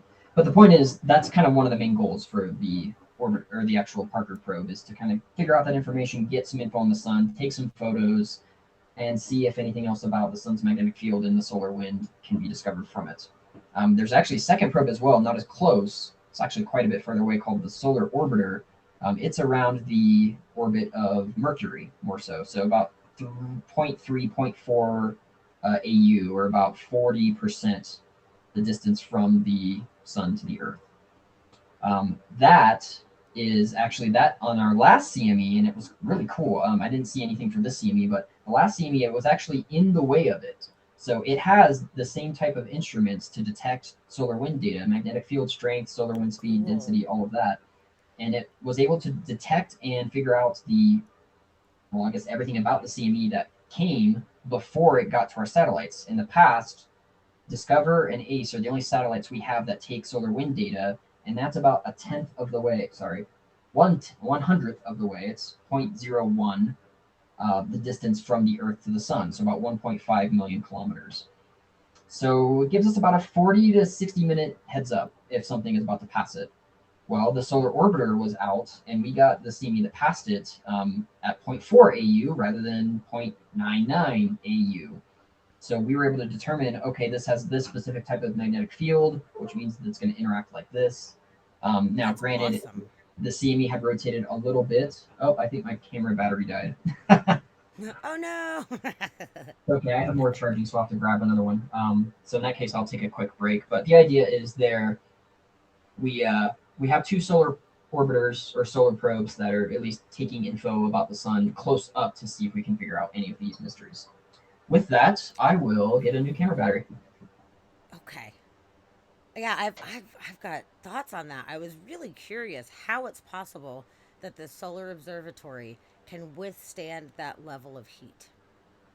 That is something that I cannot figure out. I mean, I didn't really look into it specifically, but I was really trying to figure out like what materials could we possibly build a observatory out of that could actually be that close to the corona of the sun and cause it to not just like melt down completely.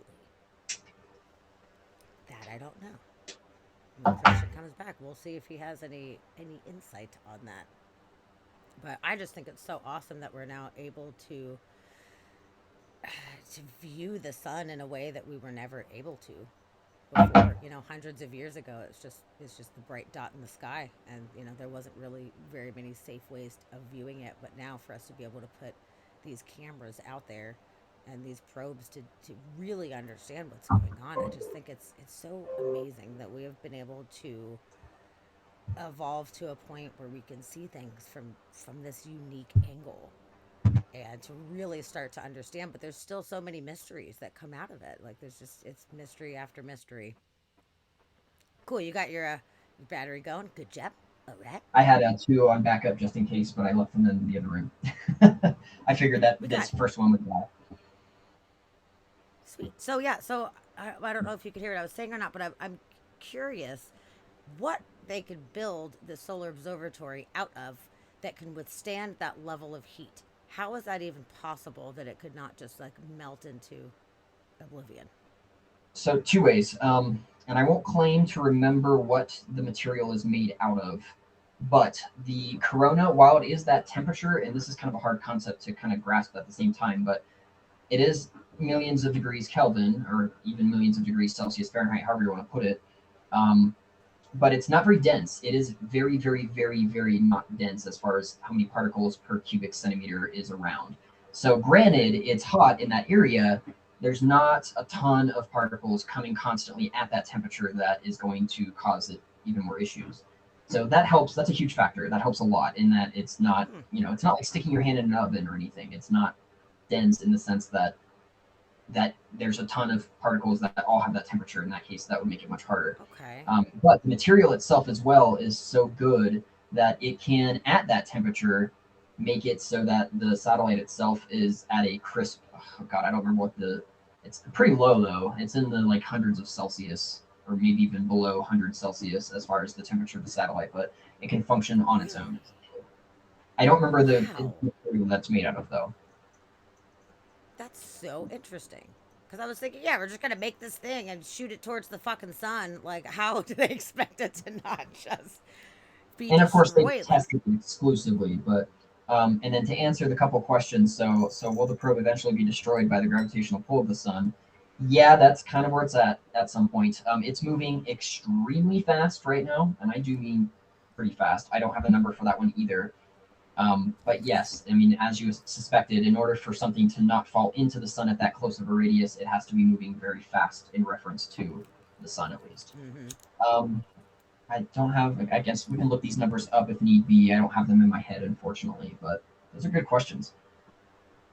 It has to be Oh, moving yeah. fast. How fast does it have to move and not be pulled?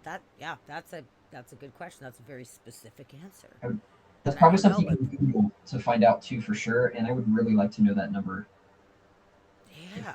anyone Or wants I to wonder look if that. it had some kind of jet propulsion type of thing. If it just every now and then was able to hit a jet, whoop, pull it back, and So then I it don't goes think back, it and then whoop. has.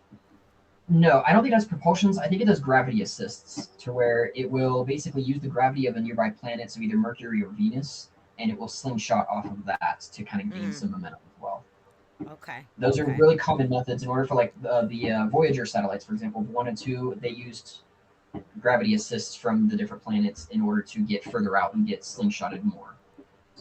Which is so cool. I love that they can actually plan that out mathematically and just pop around and then just shoot out. I think it is just so Orbital cool. It's mechanics so isn't awesome. terribly difficult; it's just incredibly tedious as far as the specific details. The actual mathematics behind it and the physics behind it are not that advanced, but it's I mean, you have a lot to take into account.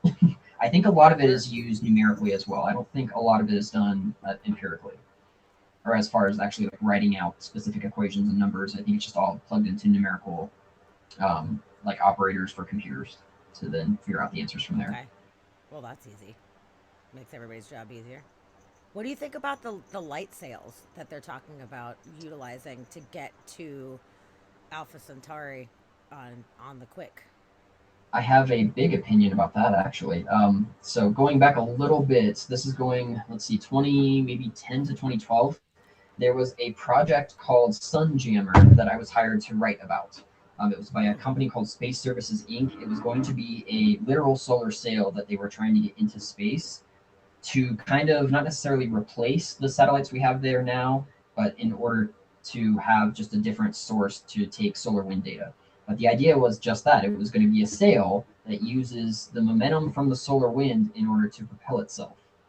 Which in that case, our current satellites, Discover and ACE, are bound at a place called the Lagrangian 1 point, which is that exact point, the point 1% the distance from the Earth to the Sun, because it's a gravitationally stable, and I use it in quotation marks because it's stable in the sense that if you put a ball on a hill at the very tip of it, if you tilt it at any direction, it's going to roll down that hill and fall. That's what that L1 point is. So you have to kind of Gotcha. adjust it every now and then to get the satellites to stay. But unlike those two satellites, the Sunjammer would be able to move back and forth, ahead and back, because it would have its own propulsion stream and it wouldn't need any sort of like, jets or anything else. It would just be able to move freely in that sense. It was pretty cool. I wrote maybe for about 7 or 8 months on it to kind of get people geared up towards it. And this website on its own isn't up anymore. The whole project was scrapped, unfortunately. There was another project called Light Sail that then Bill Nye was endorsing in the Planetary Society. So that got a lot of momentum and started going forward there. I think they're on Light Sail 2 now, if I'm not mistaken. But the idea is it's a pretty good method, and it would just allow us to not need a big source of fuel in order to move freely. Now, granted, I still don't and pretty much. Did I freeze again? Nope, Yeah, there you we go. froze. All right. It pretty much it would get there, but the acceleration is extremely slow. It would take quite a bit of time to get up to speed. So there's a couple different other things that are being looked into now as far as well, I mean, I don't know if anyone's heard of like an Kirby drive, but basically moving space time around ships instead. Oof. You're just moving space around you faster than light, but that's Well, either the new one that they're impossible or talking about, they're doing lasers. They're doing laser ground based laser propulsion where they're talking about having millions of lasers all combining into one laser to help propel it. Like, I can't even imagine how much that's going to cost and like getting millions of fucking lasers. That's crazy. That stresses the me out. wattage that would be needed. What energy source would we be using in order to do that part of it? Yeah. I It's don't hard to know. say. It's a new thing that they just we covered it on the podcast a couple weeks ago. It was like a new thing where they're like, this is actually happening, and we're thinking we're going to be able to get there. I forgot how long it was, but it was not a very long amount of time to get to the closest star. And they were talking about using, not only the solar wind, but also freaking millions of lasers. Where are you going to put a laser field? Is that okay? Can we do that? I don't know. I mean, and again, of course, a short amount of time. We're talking. I think Alpha Centauri is what 4 light years away, something close to that. So we're talking. It's still, we can't go light speed, so it's going to be minimum of 5, 6, 7, 8 years or more, which isn't Yeah, I can't terribly long. remember the exact stats, but it was pretty fast. I think it was maybe like 12 years or something like that. It was like pretty fast.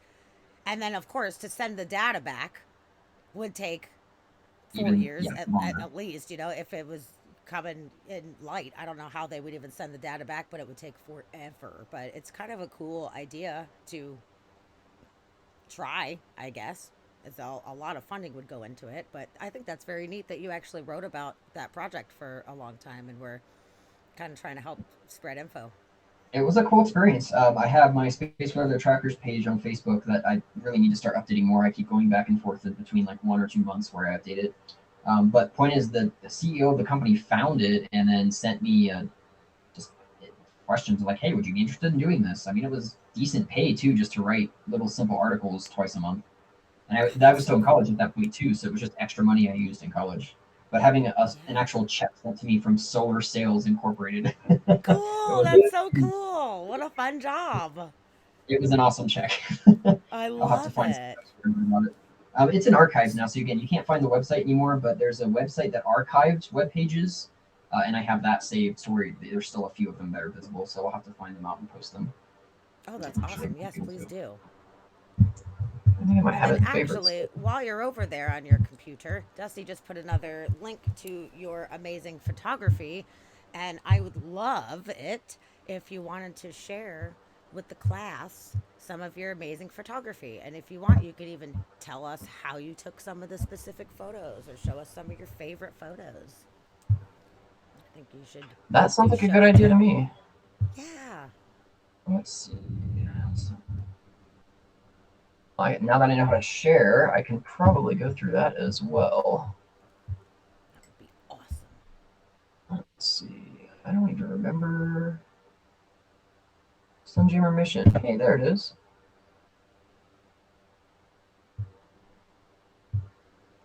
All right, well, I'm going to post this link just for the sake of posting it so that if people want to see what it was.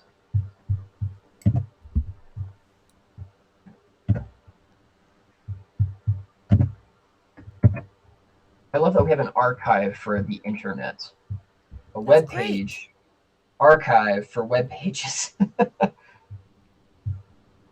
That's Okay, awesome. and then oh, that's right. I'm on two different computers. Let's see.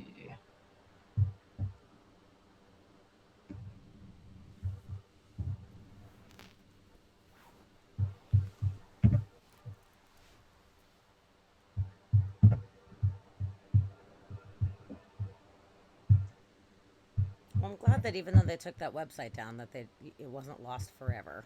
Same, because I was honestly pretty depressed when I found out that it was getting nixed, and then everything about it was also getting nixed. I'm like, no, but I need what I did on there. That sucks. Oh. So you're Oh, there we talking about go. the Planetary Society. Are you a member of the Planetary Society as well? I am not, though. I'll be honest. I've always wanted to. I You just never made the should. You actual get a leap cool there. T-shirt when you join up. I've got a T-shirt. I contribute every month. Not that much. It's a little bit, but it adds up. I think I've been contributing for the past 5 years, maybe. And I love it. Like I love being able to help, even if it's just a little bit, to try to It's help definitely worthwhile. fund I will say them. that much. That's All fantastic. right. Well, I think I posted it in the chat, but I'm also on the chat twice, so it's possible that it's not actually going to post. I'm not sure. I didn't see it pop up in the chat actually.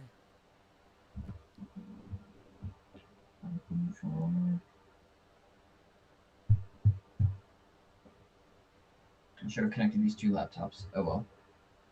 It's so funny. Look at you, double fisting it with computers over there. You look Well, so it's a lot official. more fun.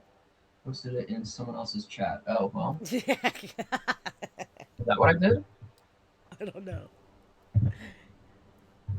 No, it's on this one. Let me try to restart it. That's so funny. Yeah, Not I to would have a love to loom write. in it, but now I'm like, no, I have to do this. This has to be done. Raw. We've already gone this far. There's no turning back.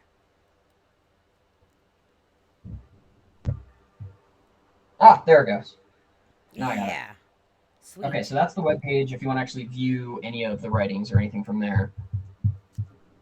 Okay. I'm totally And again, screenshotting that. Yeah. it was just a basic. There was only I want to say three. I don't think this got all the ones I did. I only see two, but I did up to four. And then as far as and then I'll share my screen for that. So let's do my favorite 4 or 5. Go over the methods from that.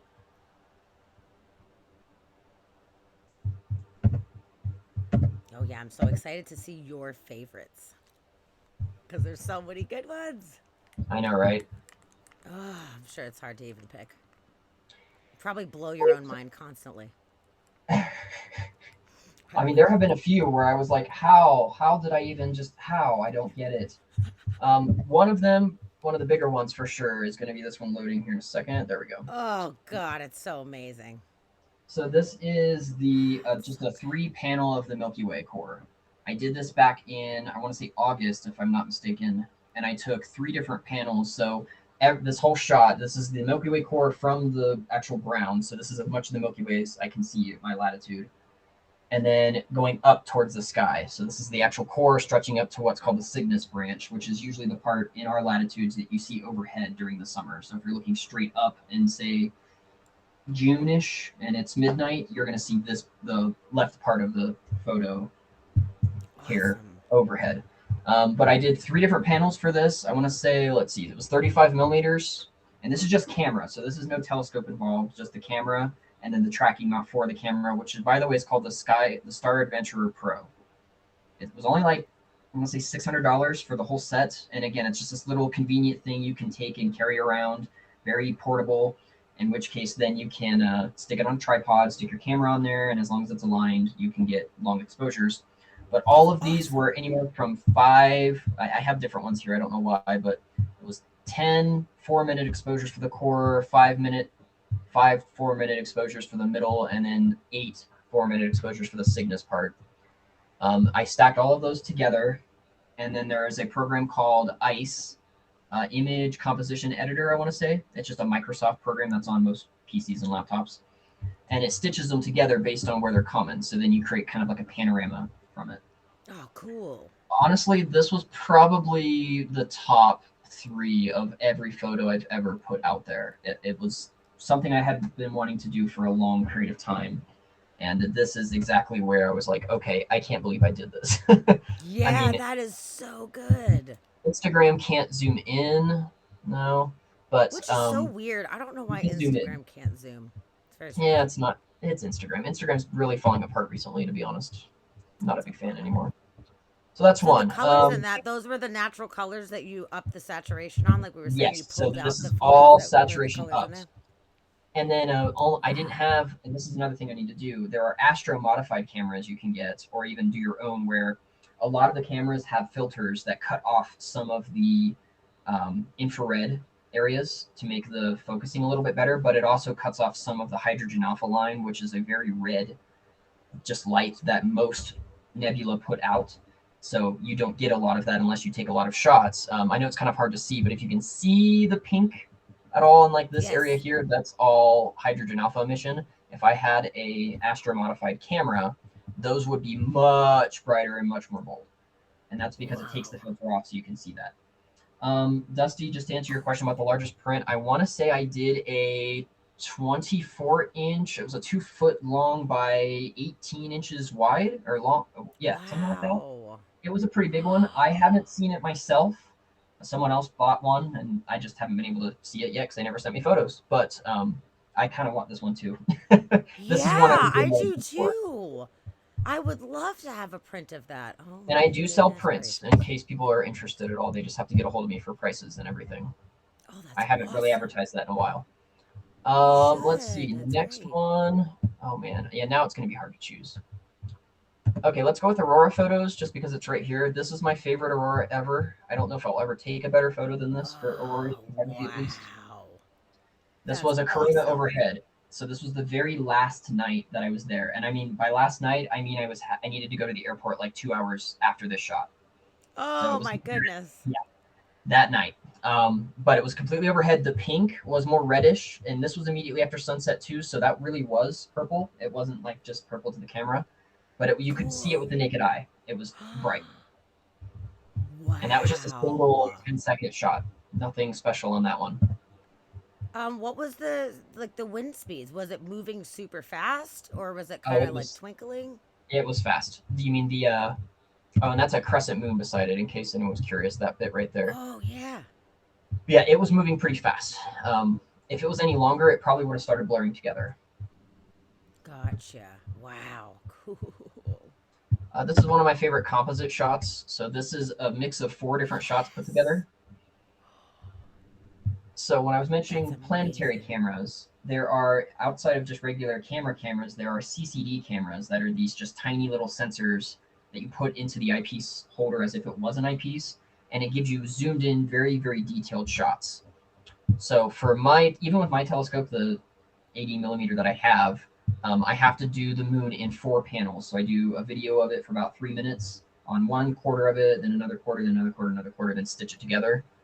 So I did that with Okay. this, and then I took out the camera and put in my actual camera, and then I took these shots from the telescope with the camera in it. So these are actual clouds, like the clouds themselves are single shots, and then the ring around the moon is also real. And then I just put the moon in from that. But that was pretty Wow. much how the full moon looked to me. That's amazing. That's a beautiful shot.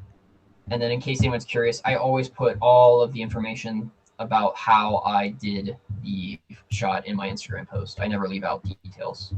I Sometimes love they that can you get do that. painful. That's so cool. You're not trying to be like a gatekeeper of your information. You want Oh, to share. That's cool. no, I definitely want people to know. And then this was actually the same photo, just the focus on the moon instead.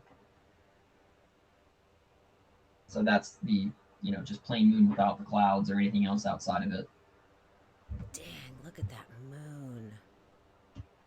I'm a big That is mineral moon just fan, so the amazing. moon doesn't, actually look like that, but it has minerals in it to where blue is not very much titanium, and then red, orange is a lot of it. So if you oversaturate a lot, you get these details in the moon for the colors. So it's real color too. You just Interesting. don't really get to see it.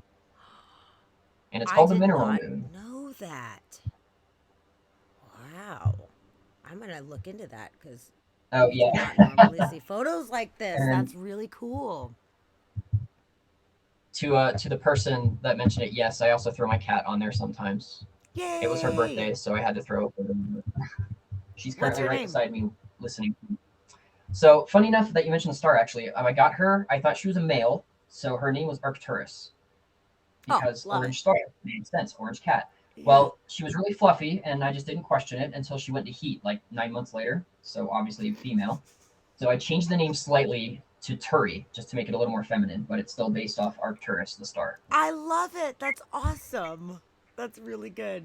We had a I don't. similar misgendered cat issue. We were told it was a girl, and he is definitely not a girl. Fair. And that was not a fun thing to find out for No, sure. So, especially when you had no surprise. idea because they take usually different ways to fix each other, or at least to handle Yeah. them. This is the Andromeda one, so the one I wanted to mention before, the starless version. Wow. So this is Wow. again all the stars taken out, except for the mini galaxy here at the bottom. I forget what that one's called, but then just having Andromeda by Oh, itself. that's amazing. Oh, I was wondering. I felt like that was probably another little galaxy way far off. And Yes, that's what that is. Wow. there are other meteors. I just don't remember the name, but and then this one's the star version. So they each have God their own damn. appeal. I like the starless version Yeah. more though. That's why I had it first. I love both of them, but you know what? Honestly, I feel like I like the Starfield version even I mean, I better. know plenty of people that do. They're more like, They're yeah, I like both stars in there. It's great, more natural. though. Let's see, just kind of scrolling down. They've got lunar Ooh, the eclipse eclipse one. moon. That's awesome. Mm-hmm. Yep, that was one of my favorites. Probably the most detailed I've ever Oh, done a lunar eclipse photo too. God, that's so good. That was also with Jesus. the telescope and the planetary camera, not the Canon. I use Okay. my planetary camera for detailed shots up close, mostly just for moon right now, but I'll probably find another purpose for it later. Wow, that is really amazing. Let's see, maybe like two or three more. I don't know. I got Oh, time. man, do 10 more. I'm loving it. Don't stop. That's great. I Well, love Star it. Trails. I wish this one. I'm kind of mad at this one. It was almost perfect, and then there's like a 30-second gap, so the trails have holes in them. But I wanted to do a side version of the Star Trails, so I let this one go for what, Cool. an hour and a half? Almost an hour Wow, and a half. that's And awesome. this is looking east, so everything's rising here. This is actually the Pleiades cluster and Aldebaran. This is mostly Cool. like Taurus, I believe. But there's tiny Wow, little that's cuts in the awesome. trails where my camera stopped for like 15 seconds, and it made it noticeable. Ah, Star trails are fun though I'll. because you're just That's keeping cool. your camera out there. You're letting it take shots. I did 51 2-minute shots, and then there is a method in Photoshop where you can blend them together and add instead of averaging. So then instead of any of the like, because normally if you did like stacking these photos, all the stars are in different positions. So all these trails would just cancel out and you would have nothing in the sky. But then there's an Right, adding right. version where instead it just adds anything that's different. Since the trees don't change, none of the lighting there is different. It just adds all the trails together. Dude, yes, that's so neat. Oh, I know someone said something about Orion Nebula, so I might as well pull that one up too. Yes, I love the Orion Nebula. That's easily the best one that I've ever done as well. God, I yes, did it not do is. It's so good. I did not do a starless version of that. I tried one. It did not come out very well, so I did not end up posting it. Most of the stars came out as like artifacts that just messied up the photo. Mm, But that's cropped and then not cropped is the full version. wow. Dude, did you just almost die when you realized that you got that photo? Because I would 100%. have.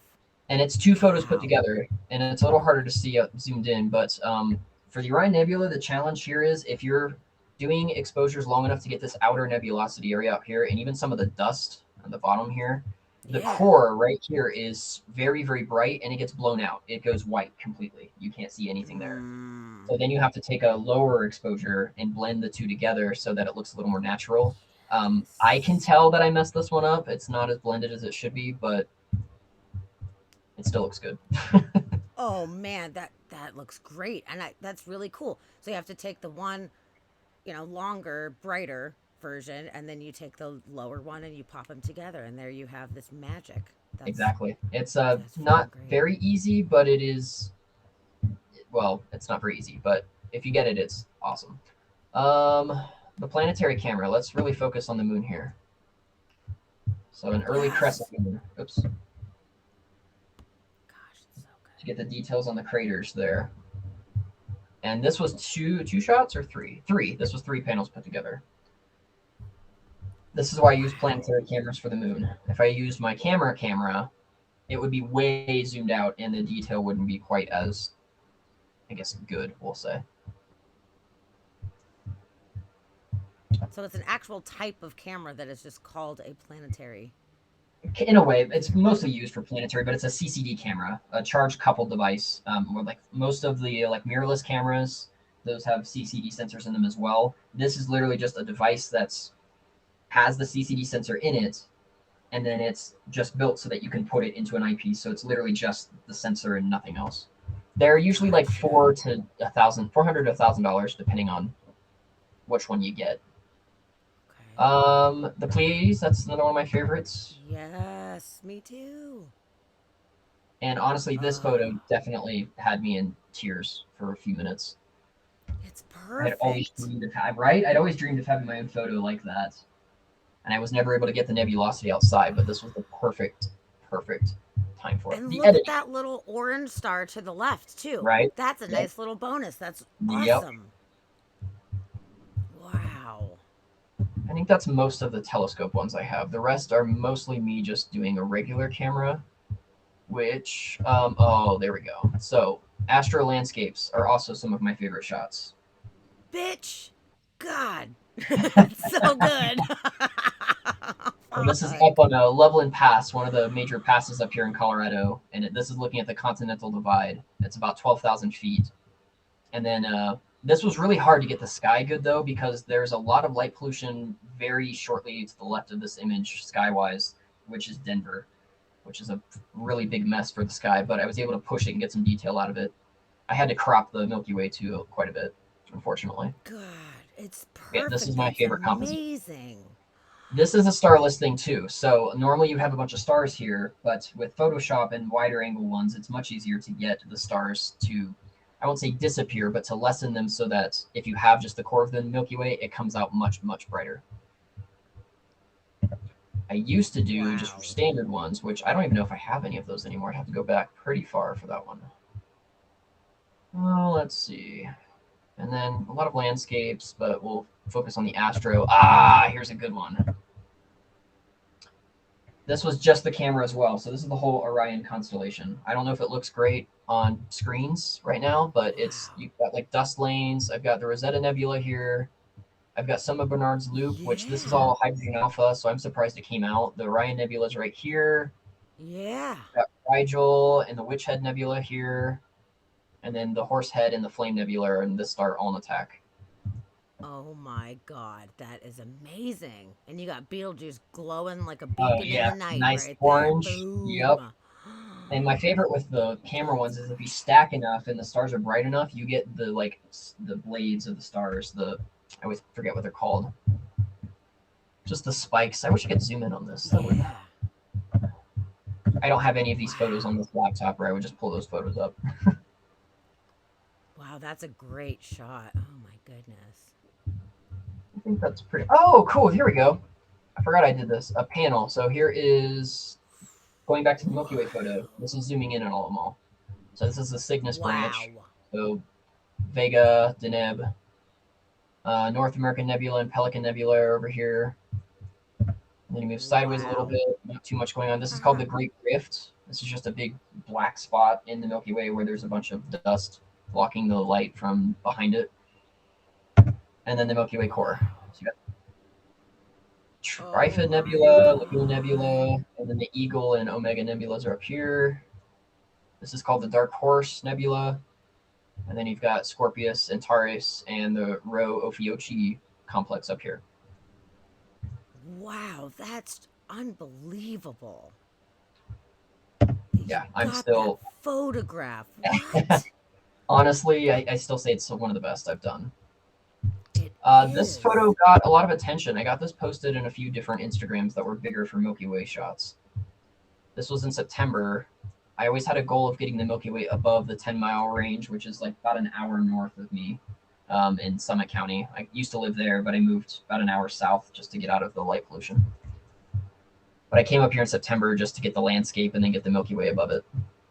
Well, you nailed it. Oh my goodness. That's great. And then other than most of the Aurora shots, let's try to find some with some Which, pink on the by all bottom. means, show some. Let's do it. Good night, Steve Scott. Sweet Ah, dreams. North Oh, American Nebula. what?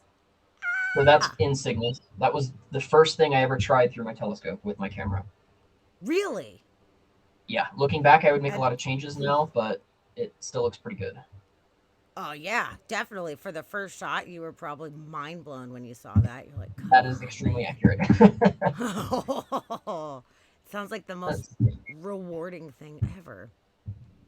Ooh, I forgot I had this one. I'm just finding a bunch of shots now. This is a very, very big close up of the core of the Milky Way. Oh, yes, it is. Oh my So goodness. Trifid Nebula right there, and then the lagoon right here. And you can actually see Wow. like dots. You can almost start to tell that these are actually stars and not just some like dot or shape. Wow. That's so cool you were able to get such a good resolution shot to zoom in like that. Oh, Oh here we my go. And then god. here's the telescope setup. So that's with the camera Sweet. attached, and then the mount too. This, by the way, this whole thing is bigger than I am. This is probably 5'10" from top to bottom, and then that's with the Wow. planetary camera instead. That is so cool. That's a nice setup you got there. And finally, do the What aurora for the price last range one. is your telescope in? So the refractor itself was only 400. It was a very cheap one. Now Oh all the yeah. accessories I got with it probably an extra 500. And That's not then bad the at all. mount, the tracking mount I have is 1,200 though. So the mount is honestly Okay. most of the price. Here is one night where the aurora had pink underneath. Oh yes. I didn't even get Wow. any landscapes. I'm like, screw this. I just want aurora. Yeah, I mean, you got like that little bit of the snowy ground underneath just to give you a little Right. frame of reference. But yeah, the Well, there's point of the more photo too. is definitely. Oh yeah. Some of that one too. It's like an aurora tornado going on. I'm still not sure what was happening right there, but Wow. Cool. That is awesome. let's see. Oh, okay. So the FAE, the fragmented aurora emission, that's this photo. So that little green band right there. Oh yes. It's just like a Yes. You said corona you and some above. other folks got it And then at you the can same actually you could time. see this with your naked eye. It wasn't colorful. It didn't have any green to it to the eye. It was just like a line, but you could see that there was just a line there, and that's what made me point it in this direction. It's like, what the crap was that? That's weird. I've never seen anything like that before. Right. Oh, this one too. This was the group I was with when it first started, Oh, and I really wow. liked the artistic look. Everyone else was moving around, and then I have this just one girl here just staring. And like, this was a 4 second exposure, and she was just staring long enough that she didn't get blurred or anything. Oh, I love it. That's so great. She didn't It's like take photos showing the whole like time. movement and awe at the same time. Exactly, exactly. That's pretty much it. I mean, there's a bunch of the other Aurora shots too. Have you ever seen Aurora from planes? I have. I have. I I feel so lucky. mean, yeah, there. It was very. I was surprised. I guess I'll say that much that they were this bright. Oh, yeah. Yeah, I saw mine on the way to London and then or Really? Helsinki. Yeah, I think we did London first and then or was it direct to Helsinki? Actually, I lied. It was to Helsinki. And that was awesome. It was so cool seeing it. I was freaking out.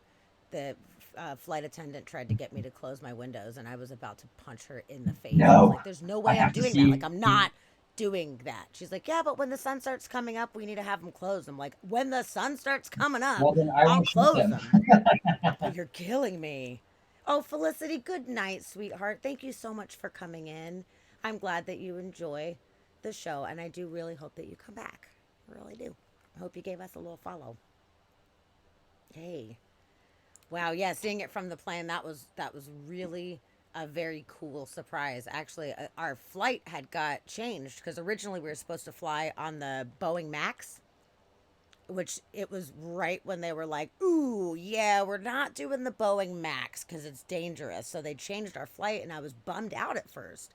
I was like kind of sad because I was like, "Shit, we're losing like half a day. Like you're kind of fucking me up here." Yeah, But that.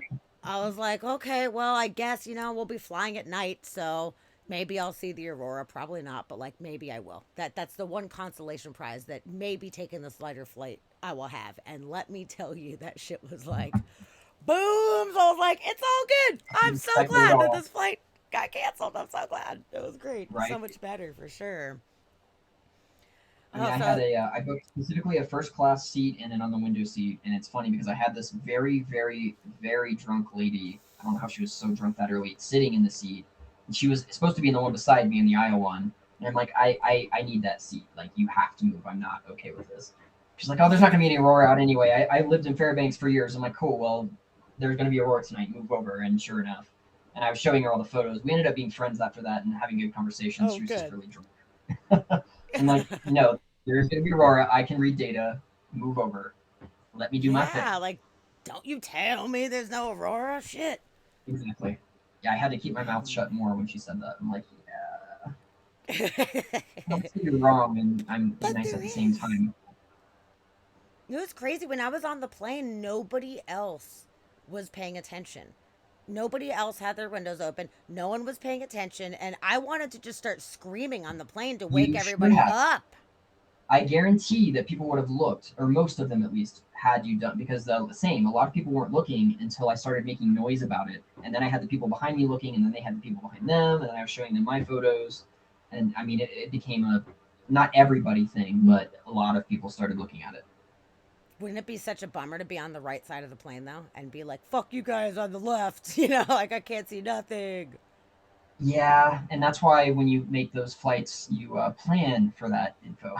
I do. There's a reason And I you sit up beside fucking it. do. I so do. I mean, if I'm just flying to Vegas or somewhere like quick, I'm like, all right, I'm not too worried. Like, I'll take the free seat. But when I'm doing international stuff, Yep, especially if it's a you're night planning flight, this. I'm like, I am absolutely sitting on this side of the plane on the way there, and then I'm sitting on the other side on the way back. Like, I'm thinking about it. A lot of people aren't really thinking about it, but they should be because they would just be missing out Which on that these surprises magical me. things.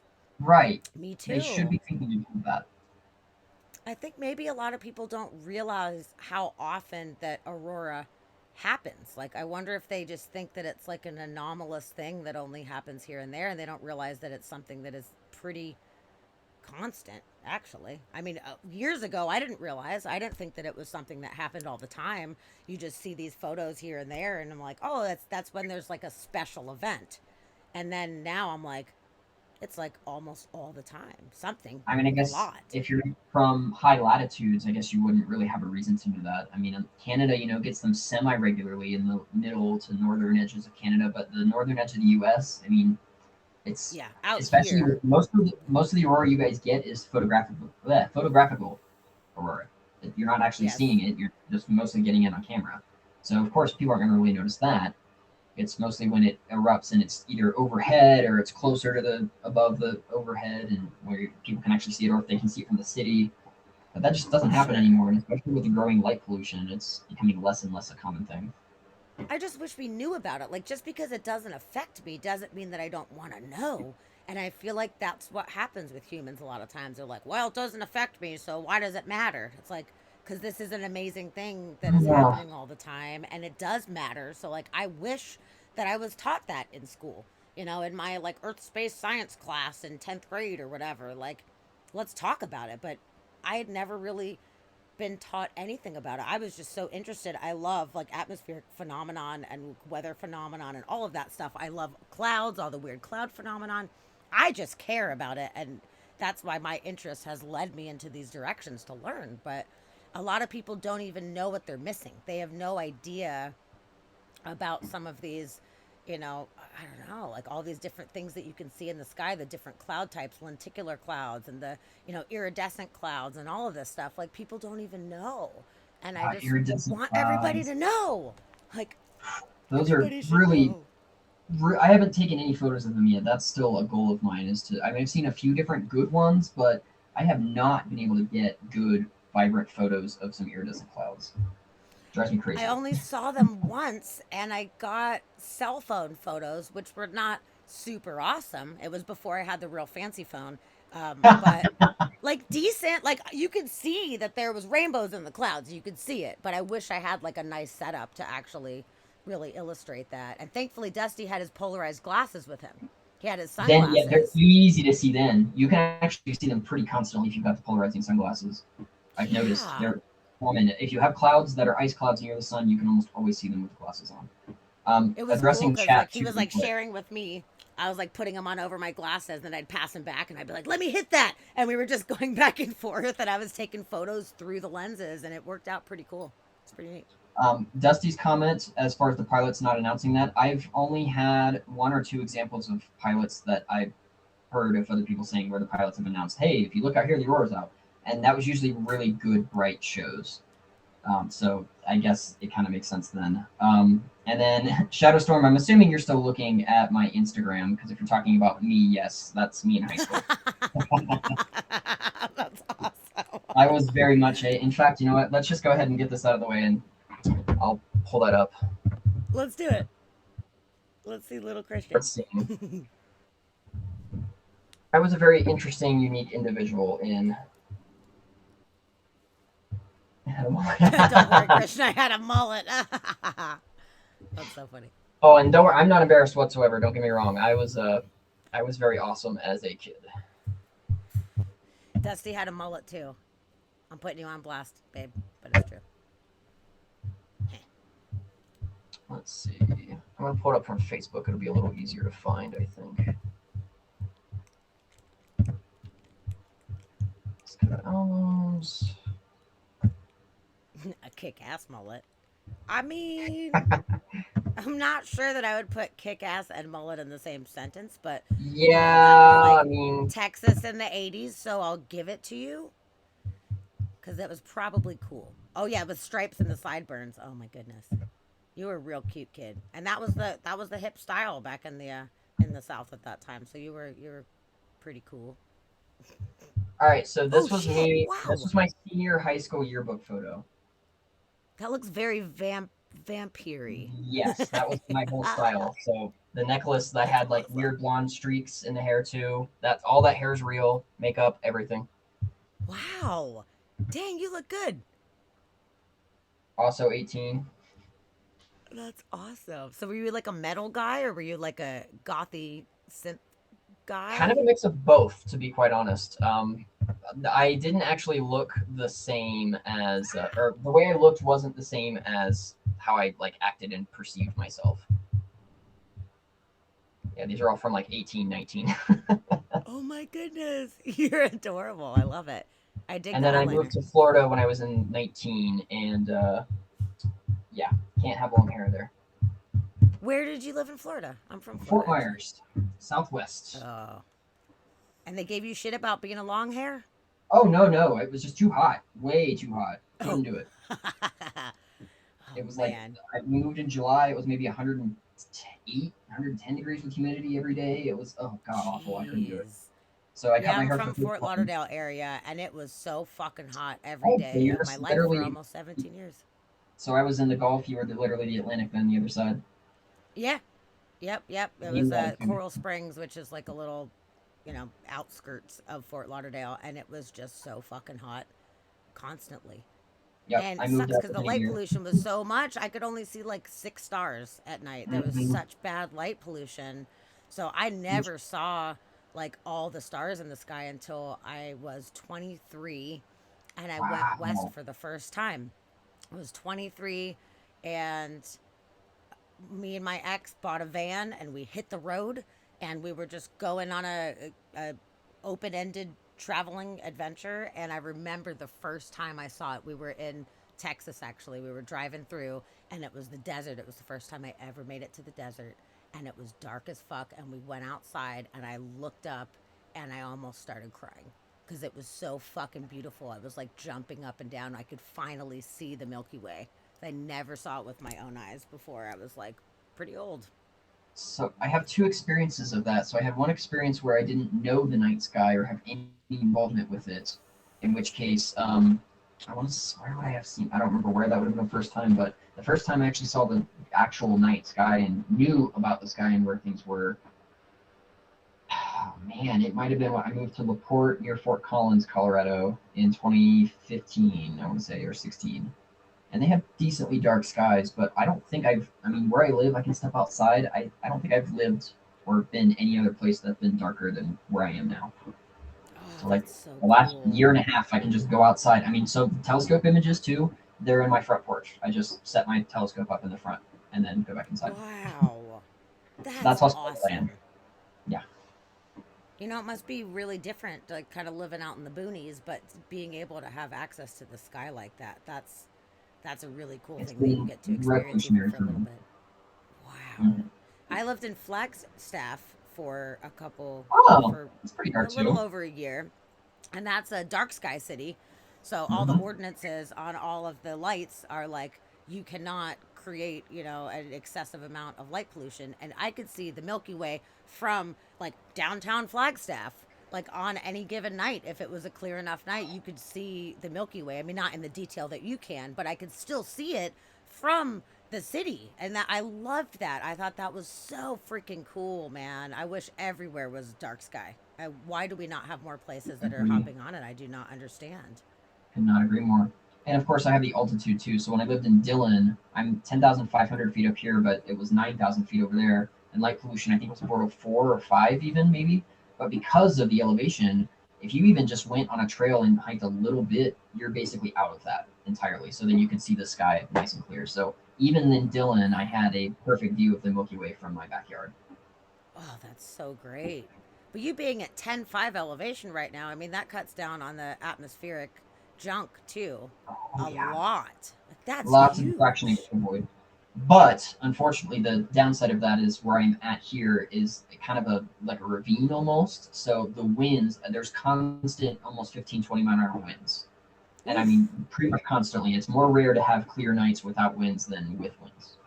So I don't have a lot of Really? good nights to set up. So the seeing itself, even if it's clear, the seeing for zooming in on deep things for a telescope can still be pretty bad on the regular. Oh, yeah, because Doesn't the wind affect is the just wide shot. shifting it. Yeah. Ah, that Yeah, sucks. the Andromeda one and the Orion Nebula one, those were both on nights where there was no wind whatsoever. So I'm usually almost always out for those types of nights. Oh, yeah. Is there like, do you have wind forecasts or like where you're like paying attention? You're like, okay, tonight's Oh going to yeah, be a great night. You just go out. for sure. Like for example, as of now, it's perfectly clear outside as of right now, but there's 20 to 30 mile an hour winds with 40 mile an hour gusts right now. 20 to 30 right now? Hmm. So like I can hear generally the last probably hour and a half. Oh There's my at least 5 or 6 different goodness. times where I heard the wind outside my window. And it's Wow. kind of a curse for the mountains too. The mosquito range here does not keep snow on the peaks because the winds just blow it off pretty much within the first day. No. It's very sad. What on earth? That's rough. It's That very actually weird. really. Now I only have to drive over a mountain pass and go on the other side, and then it's fine. There's no winds at all, which is like 20 minutes for me at most. So I can at least get out of it, but the point is I have to get out of Okay. it. So for you to go on your porch, that just has to be like a nice calm night, but it's not far for you to drive. So The other that's downside with the really something. porch is I can't see much. I have all the so like those woods for the Star Trail photo that I had. That was also my front Hmm. yard. I'm surrounded by Oh, aspens cool. and spruce. So unless the sky, I have a fairly good eastern sky, and then above me is clear, and then some of a southern sky. But like if I wanted to take photos of say a nebula within the Milky Way core from my telescope on my front yard, I couldn't do it. It's just too many trees. So I have to go outside and drive not even a minute down the road where I get out of the trees, and then I've got an open valley, and then I'm fine. But Okay. I'm like Well, at the that's very base of a mountain where I'm at, so the wow. So trees is it get. just like the tiniest little town, or are you just like a one road kind of Yeah. Well, look house? up Alma, Colorado. It's the highest incorporated town in the U.S., but it's also 400 people total, maybe. I don't remember the exact population Whoa. amount, but yes, it is small. You can walk the entirety of the town itself within about 3 minutes, 5 minutes, I guess. Oh my goodness. There's one you can Wow. count the number of buildings on two hands. What is And it then you just like have, living in such a small town like that? honestly, it's awesome. I kind of love it because then you just have houses spread out along the entire mountainsides and everything. So people are still here. Like my nearest neighbor is maybe a quarter of a mile down that way, I would say. So there's houses still here, but everyone's isolated enough to where you can't tell that. It's annoying going to the store though because I have to drive about a half hour to get to Breckenridge, and then there's Oh no. and Breckenridge is a Really? giant ski area, so it's a very Oh, so populated. Dense. everything's pricey too. That too, yes. Ugh. Oh man, and you don't have like DoorDash or anything like that out there, so you can't No even order delivery. I don't even have stuff. cell phone service out here. Nothing. You don't get cell phone service? Nothing at all. Starlink is it. Wow. Well, I think That's there's one crazy. satellite, but it's been nice. I spent Dusty the says, first "What do you eat after year. 8 p.m.?" I mean, I have learned had to learn how to not only cook more, but to have food here. Because again, even if it's say 3 p.m., I have to go to Fairplay in order to get any restaurant food, and that's about 15 minutes down the road. So like, Oh, okay, you you're know, only about 15 minutes from Fairplay. yeah, not too far. So if you know where Got it, which Fairplay is is at, South Park. Yeah, I've been over there. exactly. Yep. Yep. So I am. If you go down that highway, if you're going north on that highway for maybe another 10 minutes, I'm one of the county roads to the left, and then another probably 2-3 miles down that county road up the mountain. Gotcha. Okay, I was just in that area a couple years ago when me and my friend were on that road trip. We were right over there. Perfect. Who'da I thunk it? wasn't here then. I was probably in Summit County, is my guess. I've been There was a lot of here since nothing. September of 2020. Okay, and then you're moving back to Ohio soon, right? In June, actually, yes. Things have gotten Okay. far too chaotic here, unfortunately. Colorado has turned into a state that is now heavily based on tourism, and all the prices are now reflecting that. It's just not worth staying here anymore, honestly.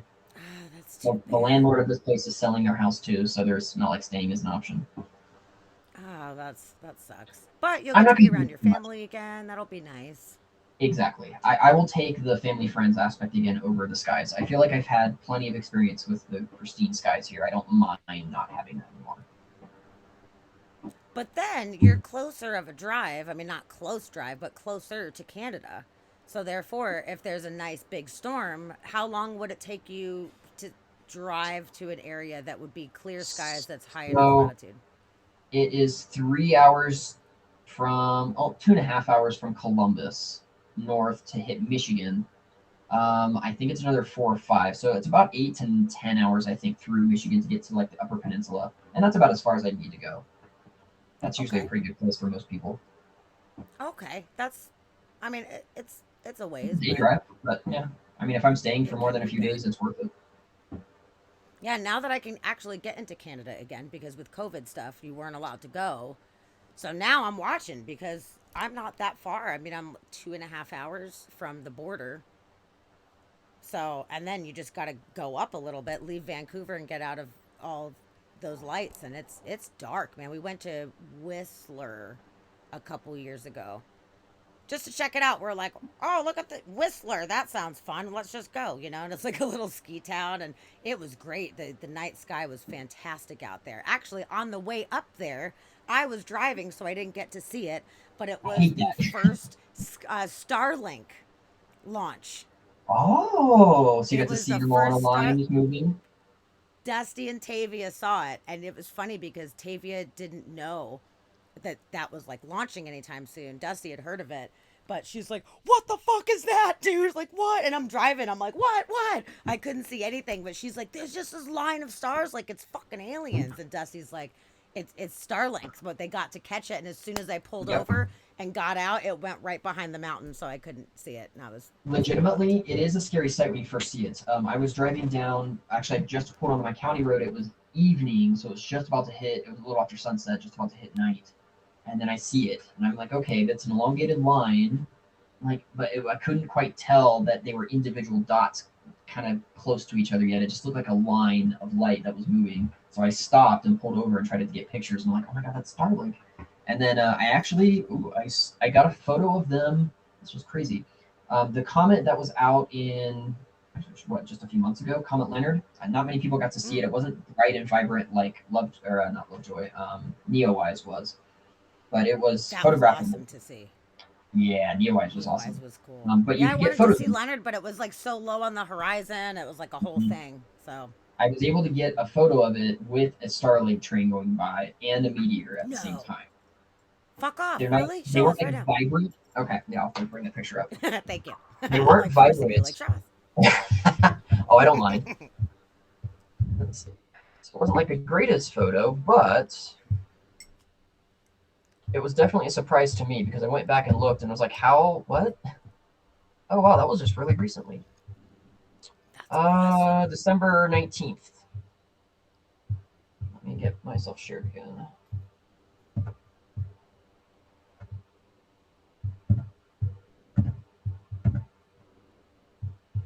Okay, so I have one that's annotated and one not. This is Mount Sherman, I believe. It's one of the mountains in the Mosquito Range, and I was trying to get Venus mostly and just get like the spikes around Venus. But this is a meteor that went through, and then I got Starlink here, and then the comet is here, and I kind of Oh, annotated them a little bit more cool. here and zoomed in a little bit. So there's the Starlink.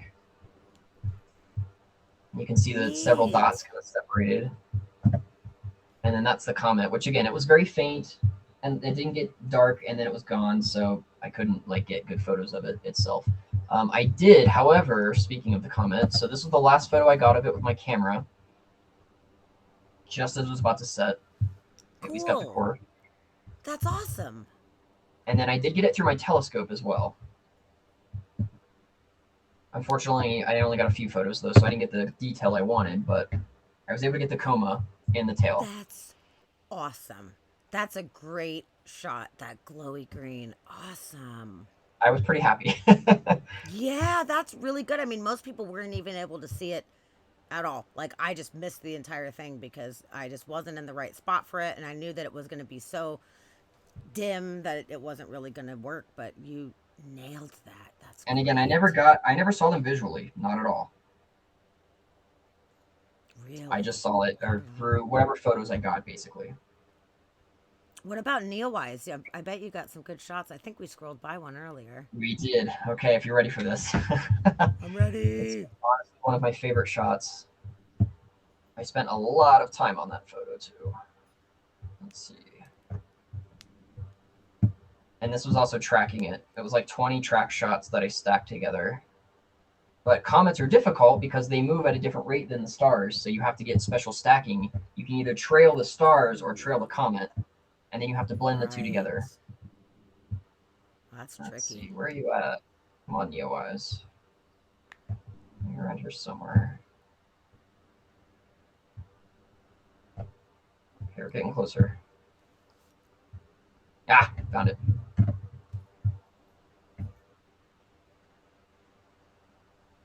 My favorite part was getting the ion Wow. tail out of it. Just this blue part. So we got the dust Absolutely. tail That's and then the ion tail. amazing. Wow. Look at that shot. I know. It still puts me in awe every time too. Like man, Wow. I wish I had the equipment that I had now when that came around. Because that would have been just Dude, something amazing. that is so freaking good. Dang. Yeah, that ion tail. My goodness. That's top notch. Shit. You're just killing it.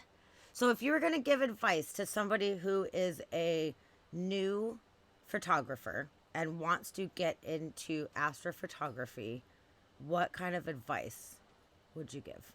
So depending on the level they had with photography in general. So if that, so let's say they just want to start taking pictures of space stuff but don't know anything about camera stuff, anything, get a Dobsonian telescope and you get a cell phone adapter to hook up to the eyepiece and use your cell phone.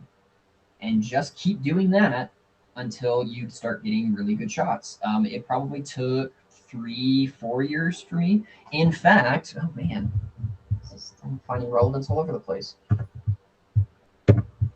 Going back to the Instagram, although this time I'm going to use Facebook. I actually have a post for that. Um, I found it just recently, yesterday. was what was it, 2014? My very first photo of the Orion Nebula. Oh, awesome. Da-da-da-da. There it is. 2016. So this was 6 years ago. That was the very first one I got, and it was literally me putting. Now I had my Mac Cass and a tracking telescope. The tracker wasn't that good though. It was on an alt-az mount, which tracks things by going up and down and left and right. So it still tracks things, but then they rotate because it's not going at an angle. So for this, I just took my Okay. phone and I was able to hold it to the eyepiece for 6 seconds, and then I got my first bit of nebulosity from it. Wow, that's awesome that that was the very first one. Yep. And then I compared it to my most recent version of it. Heck, no, I hate Facebook sometimes. Not all the time, mostly. So then a recent version, which is this one, and it's at the exact same angle as well. Oh my God, come on right now. What? Jesus. Right. So then that's the telescope I have now, plus then the Ah! camera. So the advice I have Wow. is, if you know nothing about photography and you just love space and want to start doing space, get a Dobsonian, get an cell phone adapter for the eyepiece, and use your phone and take just pictures until you start getting good. Then, when you start getting good with that, get a better telescope with a tracking mount and still use your cell phone. Your cell phone can carry you quite far. I wish I don't have any way to show you guys these photos because they're way too old. I'd have to go back very far. But I started getting to the point where most of my photos, you couldn't tell if they were from a cell phone or not. I mean, as long as you start Really? learning the procedures and everything, you learn stacking and the right exposures, blah blah blah. So start doing that, and then start building up your gear slowly. And I only say that because that's how I did it. I mean, literally, I started in 2014, I think, with photography, and I didn't start getting good until literally the last couple of years, I would say. Some of that Wow. is from gear, but a lot of it is just from the knowledge and experience. That's amazing. That photo, like, dude, that's like your Mona Lisa, man. That's so good. I'm saying. You came a long way. Yeah, I've got such a great cell phone. I really should figure out how to start doing this. I mean, where I'm at in Seattle is not necessarily great for light pollution, but I'm not too far of a driving distance away from some pretty reasonable skies. I started in Columbus, Ohio, and then I would drive to Alexandria, which is a Bortle 7 out of 9, which is pretty terrible Really? for light pollution. But the point is, Wow. get a tripod. That's my advice. And then with Tripod. it, have the cell phone adapter. Dang. Okay. That's fantastic advice. And then as far as the settings that you use, like when you're starting off for the night, what would your ISO, like where are you going to start at on that? Like how long of exposures are you going to do? Tell me what the f-stop is because I still don't know what that means. And I see it, but I don't know what it means. That depends on what your goal is, I guess, as far as what your settings, what you're looking to take pictures of, and how your skies are. There's a lot of factors that would come into play there. Simply put, the f-stop is a ratio. So to be simpler, the smaller the number is, the more light you're getting in at once. So if you have like good lenses, you start at like an f1.2 or f1.8, 1.8 that is. That means the ratio of the diameter of the mirror, or the lens in this case, is close to the distance called the focal length. So then you've got the f-stop literally is the, and that's hard to put into words though when you're getting late. It's the diameter of the mirror divided, or sorry, the no, it's not the diameter of the mirror. It's the focal length divided by the diameter of the mirror. Which again, the focal length is the point where light enters the lens to where it's processed. We'll say the sensor, Okay. and then the diameter of the mirror. So if you've got 800 millimeters, let's say, that's big, and then you're using a I don't know 40 millimeter lens that's in diameter, at least for the mirror of it, that means your f-stop is going to be high. It's going to be like f12 or f13 or f14. That implies two things. One, you're not getting a lot of light at once, so it's going to be very dark. So that means your ISO and exposure values are going to need to be super high in order to get anything in dark settings. Okay. It also means that you're getting a narrow field of view. So I don't know if you noticed, and I can actually do it with my camera now. When I'm focusing, everything kind of focuses at once. So the stuff that's behind me comes in focus at the same time as the focus for me. Not exactly, but pretty close. That's because this f-stop is, I think, f6 right now, if I'm not mistaken. And the bigger the number it is, the more your focus will be the same for everything. Now, if you're f1.8, f1.2, I don't know if you've ever heard of anything called bokeh art or bokeh photography, but it means that your focus distance is going to be very, very picky. So if you change your focus distance a little bit, it will make something over here in focus, but then everything else will be out of focus. And then if you move your focus to me, then that means everything else will be out of focus, that kind of thing. So if you see pictures Gotcha. of people that are in focus, but their background is blurry, that's because they used a fast, it's called fast f-stop or a low f-stop. So f1.8, f1.2, something like that. Gotcha. But the idea is Okay. there's a lot of light coming in there, so you have to be specific about where you're focusing. For astrophotography specifically, you generally want to have a low f-stop. So f1.8 is good, f1.2, and all that is just because then you get more light. So then if you have one of those lenses, you don't need as high of an ISO or exposure value. So that's kind of priority number Okay. one. Now, Because I've got that exposure on my pro ISO, settings, but I've never known like how that works out. So that's very helpful information for do sure. you know what it changes to? It's not very big of a difference, right? I don't know. Let It's me like, tell you. 1.8 to 2.6 maybe. Okay, pro camera. Um, there's so many different lenses on here. I have to go back and forth and see. And they That's actually true. just did an update, and the update makes it very confusing because now I don't know how to find anything. You know what? It's not even showing me f-stop on this one right now. It's probably in there somewhere. Might have just moved Hmm. through the settings. Yeah, For I don't phone know. cameras, it's usually anywhere from like 1.6 to 2. It's pretty low generally, Yeah, that's what I've noticed before. It seems like it was always on the lower end of things. which is good. So you want to So keep then, it somewhere and around then there. the other part to notice about that f-stop is a product of your what you have, what your lens is. So you can't, and you can change your f-stop, for example, the shutter itself. So like if you have a 1.8 lens, you can shut it more so that it goes into like f8, f16. So like for landscapes, if it's daylight, for example, and you're doing landscape stuff, you generally want to do like f8 to f12, especially if it's Okay, because sunny. you bring too much light and it'll wash it out. Exactly. And it allows you to focus on everything at once rather than having only certain things in focus in front of you and not behind you or vice versa. But for Astro, you want it the Gotcha. opposite generally. But you always, the lens determines what f-stops you can have. So then based on what lens you have, then you decide your ISO and your exposure settings. Which again, exposure, you want to go for as long as you possibly can. But if you don't have a stable base, you're not going to be able to go for long without trails. So that's where you want to up the ISO. Or if you're putting it like through a telescope that isn't being tracked, then you want to up your ISO a lot so that you can keep your exposure down but get as much light as possible still. Gotcha. You kind of Okay, have to, it that's just depends on what you're doing. It really really does. nice. And That's that's a lot of it I really learned good by playing with advice. it. I'm just like, okay, what if happens if I take an exposure with my ISO all the way up and then all the way down and then vice versa? And eventually you just learn how it affects the photos and then you can learn about how it actually Yeah. affects the photos and it's much easier.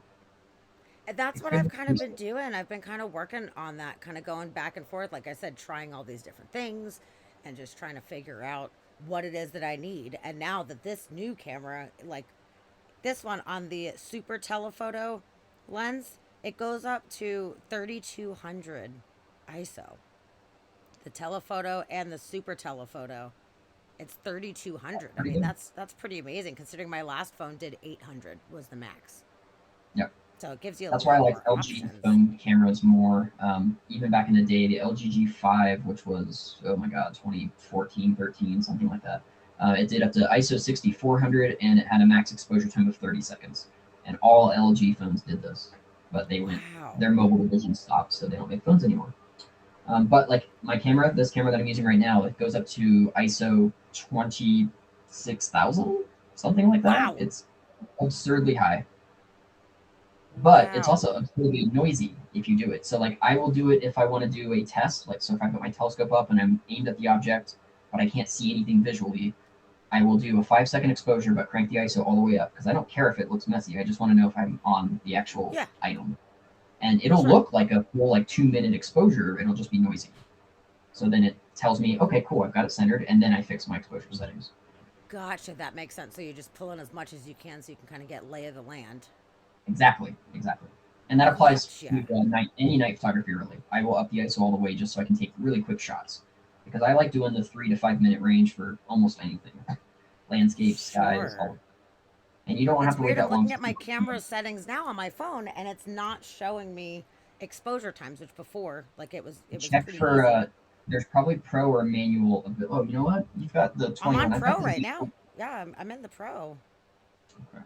but it's strange because it's not showing me all the settings that it did previously. There's speed, and then there's EV, and I don't know what Oh, okay, cool. speed or EV is after So this speed damn is your update. exposure.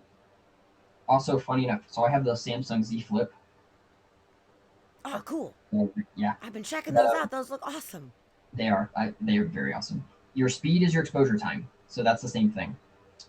EV is a different way. It's an exposure value. It's how your phone or your camera lens auto corrects for light to make the histogram kind of make sense. Oh, So like as your exposure time gets higher and higher, your EV will get higher and higher too. It goes up to +2 and then -2. I see. Okay.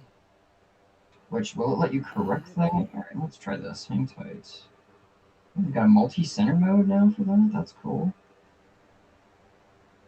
Yeah, it's really strange. This update really kind of threw me for a loop because I'm like, I don't even recognize what's going on. Even the speed, it goes to 1/1200ths That and is then one fast. 1,000ths, and then it So fun goes all the fact: way up to 220. if you have a TV or something with a refresh rate, that's like an old school TV. If you do 1/12,000th, you can actually see the the TV refresh in the screen going Oh, by. wow. It's So less what would than that be refresh. handy for? Like, why would that be a helpful setting If to let's have? say it's winter, you're in a snow environment and it's the sun's overhead, you probably would want to do something like that because your ISO you can only go down to 50. But if it's still washed out, then you have to keep lowering your exposure time. So my guess is it would be Uh, best during like snowy, super bright environments. But it does look like you have 30 gotcha. seconds for exposure time. Yes, which is. Oh, wait, is it? That's pretty It good says the for. speed goes up to 20, is what I'm seeing on this one Wait, you now. have 20? I mean, if the speed is the exposure time, it goes from 1 to 1/1200 or 12,000. 12,000, and then it goes up to 20. Huh, mine does 30. Weird. I wonder why. I don't know. Yeah, it's the 21 Ultra. I have Yeah, we have the same interesting. software. This Huh, damn I have update. I just no. did an update the other day, and it just completely looks 100 million% different than it has. Oh, you know what? Maybe it's on a different lens. Maybe on a different lens, I could go Ah, up higher because there's like 50 fucking lenses. yes. For Oh, example, yep, the yep, ultra yep. wide. My ultra wide, I can On the only go to half wide. a second. Yep, on wide, I got 30. There's And your then answer. telephoto is 30, or no, is 20 as well. That's so strange. I've been I trying to don't know why figure out you all would these mention. lenses too, because I'm like, I don't even know which lens. Just So there's a standard lens, a auto. telephoto lens, which zooms, a wide angle lens, and then the super zoom. And I think it has a lidar too, which is the fifth one, which isn't technically a camera lens. So I think it just has three lenses. Well, four, Oh, including the 100 times zoom one. interesting. Yeah, like the back of it, it looks intimidating. There's like so much going on. It's fucking insane. That is insane. I never thought that I would have a phone that was that powerful. Like it's funny because it's surpassing just digital cameras. Like there's no need to even have, like you were saying, like with some really big files that you want to do, you want to have a really nice camera, but you can Right. get decent shots I mean, on you this can easily cell get phone. decent shots. Exactly.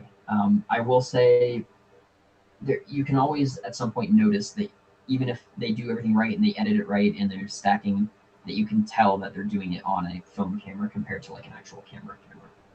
the sensors are just so much bigger on actual cameras. The noise is usually more prevalent. So if you zoom in, it's very obvious which one is done. But that's it. Gotcha. No joke. I mean, otherwise you can't tell the difference between them sometimes. Yeah, if you're blowing up to like a nice print size or a poster size, I could see how having a nice expensive camera Yeah. would do you Then I don't want to do well. the phones.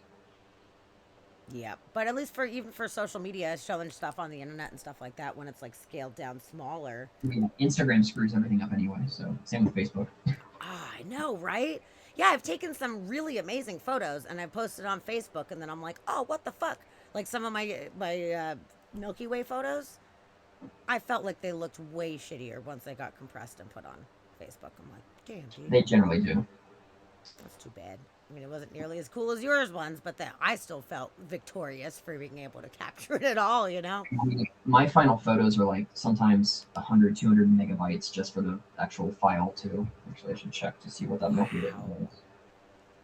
I don't think I've reached the gigabyte range, but let's see. That one's 33 megabytes. So the Orion Nebula one that I had originally, that was Yeah. 30 megabytes. Let's see, where's the Milky Way one? Wow, that's 45? Sheesh. One of my lunar eclipse ones, 45. Here we go. The starless Andromeda galaxy that I had was 150. Wow. So I mean, these are giant, Wow. and those are the raws too. Man. So those are like the not processed fully ones yet. 100. Wow, 230 on this one. So they're big. The whole point is they're big. They Wow. possess a lot. Where can people buy prints of your stuff if they're interested in buying prints? I do not have a website, which God, I just really need to do that. I've been in kind of a photography writer's block, I guess, since January, so I really haven't done much. Maybe like 2 photos, I think. They were both landscapes. But I usually just people tell me what they want, and then I just kind of make them on a website. I use Bait Photos, and I make them from there and send them off that way. Okay. That is super cool. Uh, I'll have to throw in an advertisement, honestly, just to get that going again. Normally, I throw in advertisements and do like 7 to 10 at a time for some people, and then just kind of let it fade off. But normally, it's for new ones that I have. I did sell calendars though for 2021 or two. really? Sold 13 of those ones. They That's were really awesome. Oh my goodness, that is super duper cool.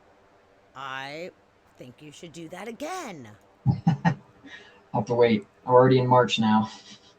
Yeah, no, but for next year, I mean, take as Oh, many for photos sure. as you can before you leave Colorado. Plus, they're You know? so cheap. It was like $7 to make each one, and I just sold them for 20 bucks. Plus Oh, the that's awesome. paid shipping, and then I gave away I want to say 5, so I think I broke even. But I That's don't really really, really cool. I don't like making money off of my photos yet. I'm still to the point where I recognize that they're all good, but I have a guilt if I try to sell them for money. I mean, I Oh, have, but it's a hard place that's to get very past. sweet and kind. I mean, out of all the money that you've spent on all of the equipment and all the time and all of that, like, I feel like Exactly. you've earned that, right? But, It's all you know, done if for you're my trying to be passion. bougie, like, oh, $14,000 for this thing, like, okay, tone it back just a little bit. Yeah. But Well, I do it out of my passion. It's not like I do it to make money. It's literally just for me for the most part. And then I like that everyone enjoys it. It's just gets weird when you do something that you like for you so much, and then everyone's like, "I want to buy this. I want to buy this." And you're like, okay. I don't know how this is gonna work then. man, But I you know, had if you had a bunch actually of this prints, I would year. love to host you for an art show. I would love to have an art show for you, Well, I mean, as honestly. another example, I might as well pull up the camera just a little bit. But I've got 3 of Aurora portraits up here Yay! too. Some of my favorite Awesome. shots from the Aurora. Oh, I That's love another that. So reason you I get wanted to this angle. see your art. That's So like I do it a awesome. lot for myself. Um, but I had a person here in actually Fairplay that bought some stuff. They're like, I want to decorate my.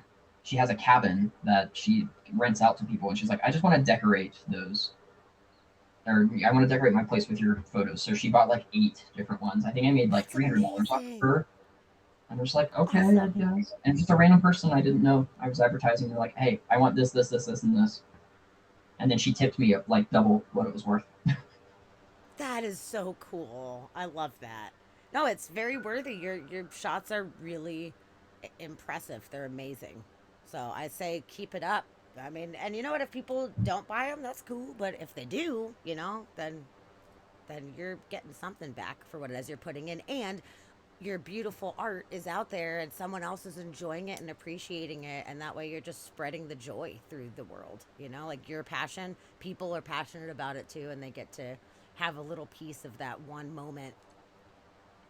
That's why I love photography so much, because you get to take one moment in time that's only for you, only the way you saw it, and then you get to share it with other people.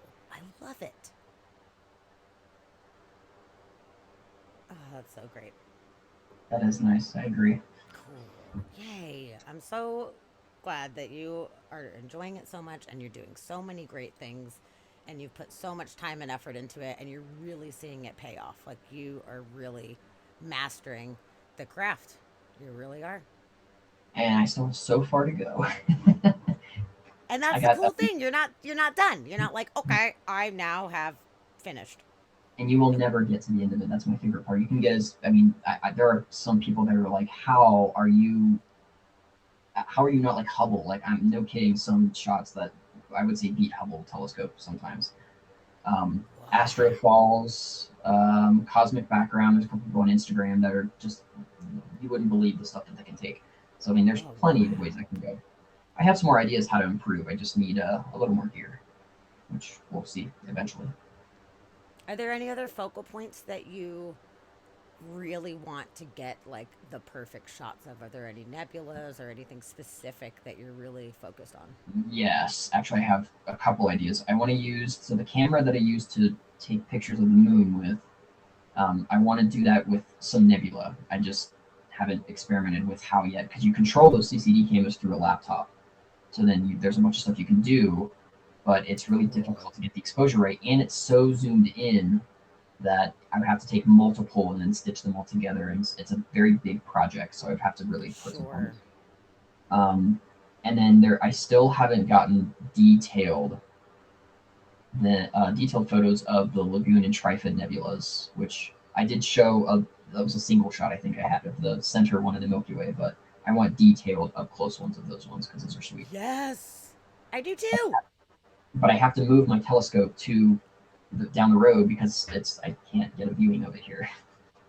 So I have to like pack up all the stuff, and it's a lot of work to get the equipment moved. It's I mean a good 10, Yeah. 15 minutes just to set up and to disassemble, and not And for you to including drive 1 minute, 1 to 3 minutes down the road, how annoying. That yeah, to sucks. then stay, a couple hours generally. It's easy if it's just my camera, but not the telescope. Have you got a good view of the Witch Head Nebula? Because I know you pointed that out over in that Orion one, but did you do a zoomed in, like, I good have not view? yet. It was in a goal. I don't remember why I didn't. I think I spent more time on Orion Nebula than I thought I was going to, and just I didn't get time, and I haven't been out since then. But yes, I could have. I think it's too late now. Orion's a little too far into the west for me here, so I think Mm. I've got the trees covering it up, which I'm not too worried about that part. I've been doing Orion on overkill lately. And just the fact that I got a Horsehead and That's Flame great Nebula though. one, I'm cool with that. Yes, yes. God, that shot was so good. That was so good. You posted that one too. I'm so happy that you like feel so good about what it is that you're doing, that like that feeling of success when you get these photos, and then especially when they're all stacked up and all edited and it's like done.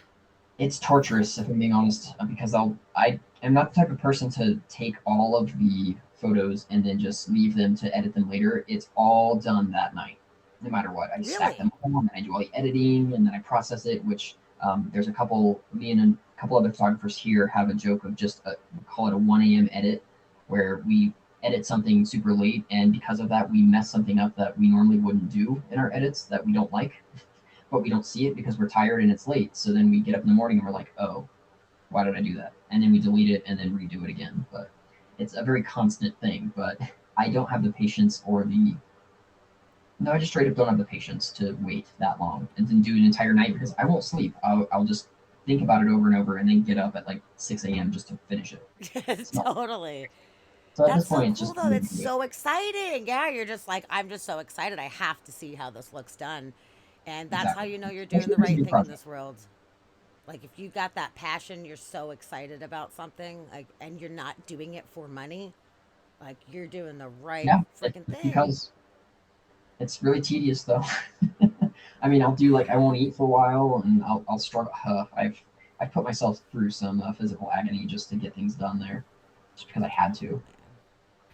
Worth it, but Yeah, but that dedication, there you go. A happy balance though, of taking care of yourself and also taking care of business. yeah, it's a hard balance to hit. So curious, since we have been having these CMEs hit since we've been chatting, I checked a little bit ago. We should see and give an update on where we're at as far I have as been CME. regularly checking data. I guess I can expect this. So CMEs normally their magnetic field structure is pretty constant. So once you get to the core of the CME, you can pretty much tell what the magnetic field is going to be at what orientation, so you know if it's going to be good or not. Okay. Since this has hit, let's see, and I've been monitoring our entire chat. It's been basically just chaos. I mean, I'm not sure if it's because it's just a total shock front or if it's because it's two CMEs combined. I'm really not sure, but I can't make heads or tails as to what's going to happen.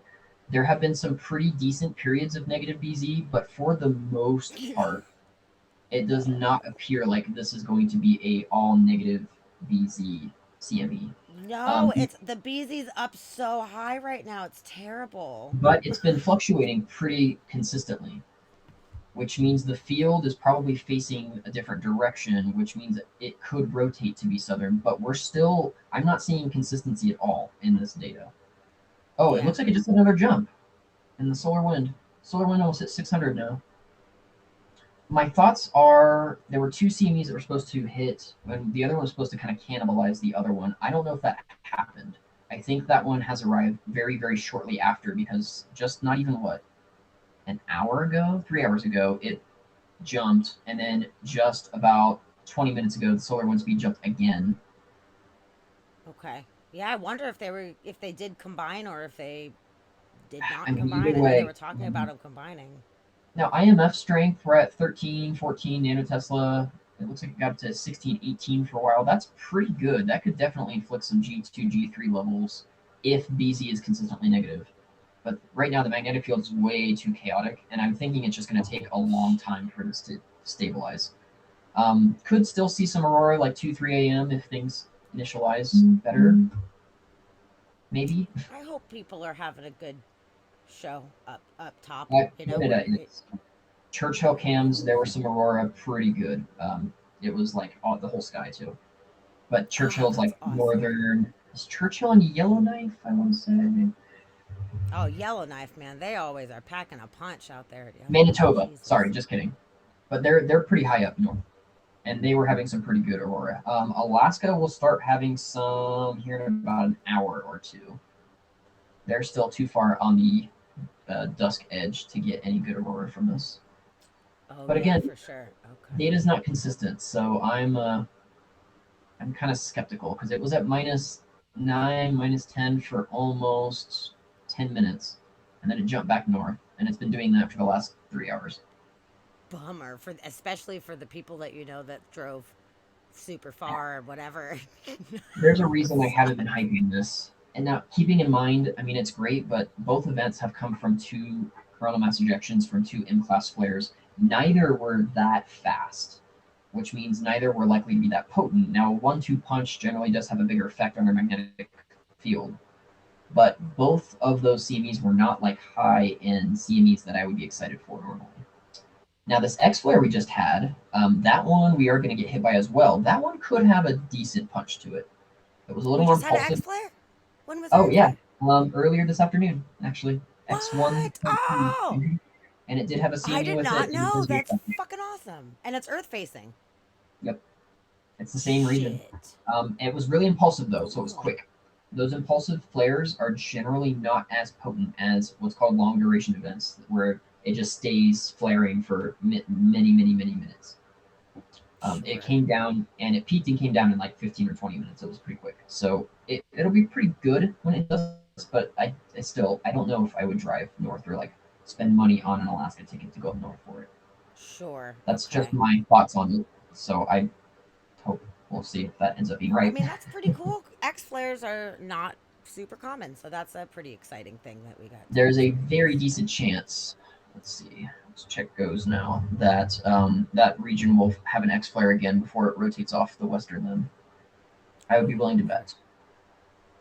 Let's Awesome. see. It's been in the C range since. Let's check out how it looks. I mean, it's almost to the point where it's rotating out of. Yeah, it's kind of getting far to the west limb now. So even if it did flare, it might not hit us. Let's see. I'm checking the Solar Dynamics Observatory on that note. It's a great place for it.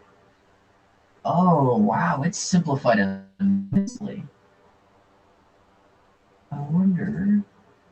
The spot Really? that's been flaring, it was pretty potent because it had, oh, yeah, it's decayed a lot in the middle. That's where all of the activity was coming from. I don't think it's going to flare again. Wow. Okay. It was just like a little burp. It was like boop, done. Well, yeah, and that burp kind of fixed all of the magnetic tension that it was building up. I mean, it was a pretty great group. It was a very big mix of negative, positive polarities in different ways that normally you don't see with sunspots. Now, keep in mind, we're still a couple years into the solar cycle. We're still maybe halfway to the max. Like we're having pretty good activity just for the beginning of the cycle. So I'm pretty Yeah. excited to see what will come in the next few years. I know. Also, historically, I'm most of our strong excited. shows have happened after the max, so usually on the way down from max. Interesting. Okay. I'm excited about it. I mean, I'm really stoked to see more aura and, hopefully physically get to go see it, but just having it happen is awesome. I just hope that we don't have any, you know, legitimate issues that we need to worry about because that is Eh, something of concern that you never know when that time will come. Carrington I will event take style a fucking Carrington shit. event if it means aurora in like all of low latitudes. But what if it just fucks everything up? Like, are No, you that's what I mean. good? I'll take it. I'll take a Carrington level event for that. I don't mind if it means that everyone And gets to then see the orbit. they will, but then people will start eating each other, literally. Well, yeah, I guess that's true. Like literal. I If never it knocks out considered the the power accurate. grid, people are gonna eat people.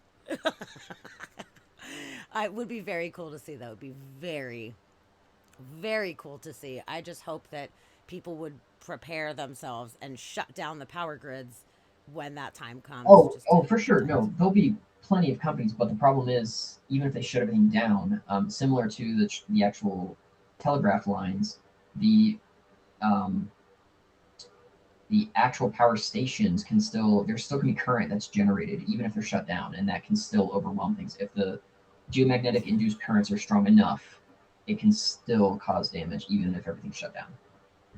Oh, it's just a matter of time, man. There's no way to predict anything, and it's And we'll gonna see. happen. There is a theory by a scientist called McIntosh and his group that has been able to pretty accurately determine the severity of a sunspot cycle based off a few different simple things for the most part.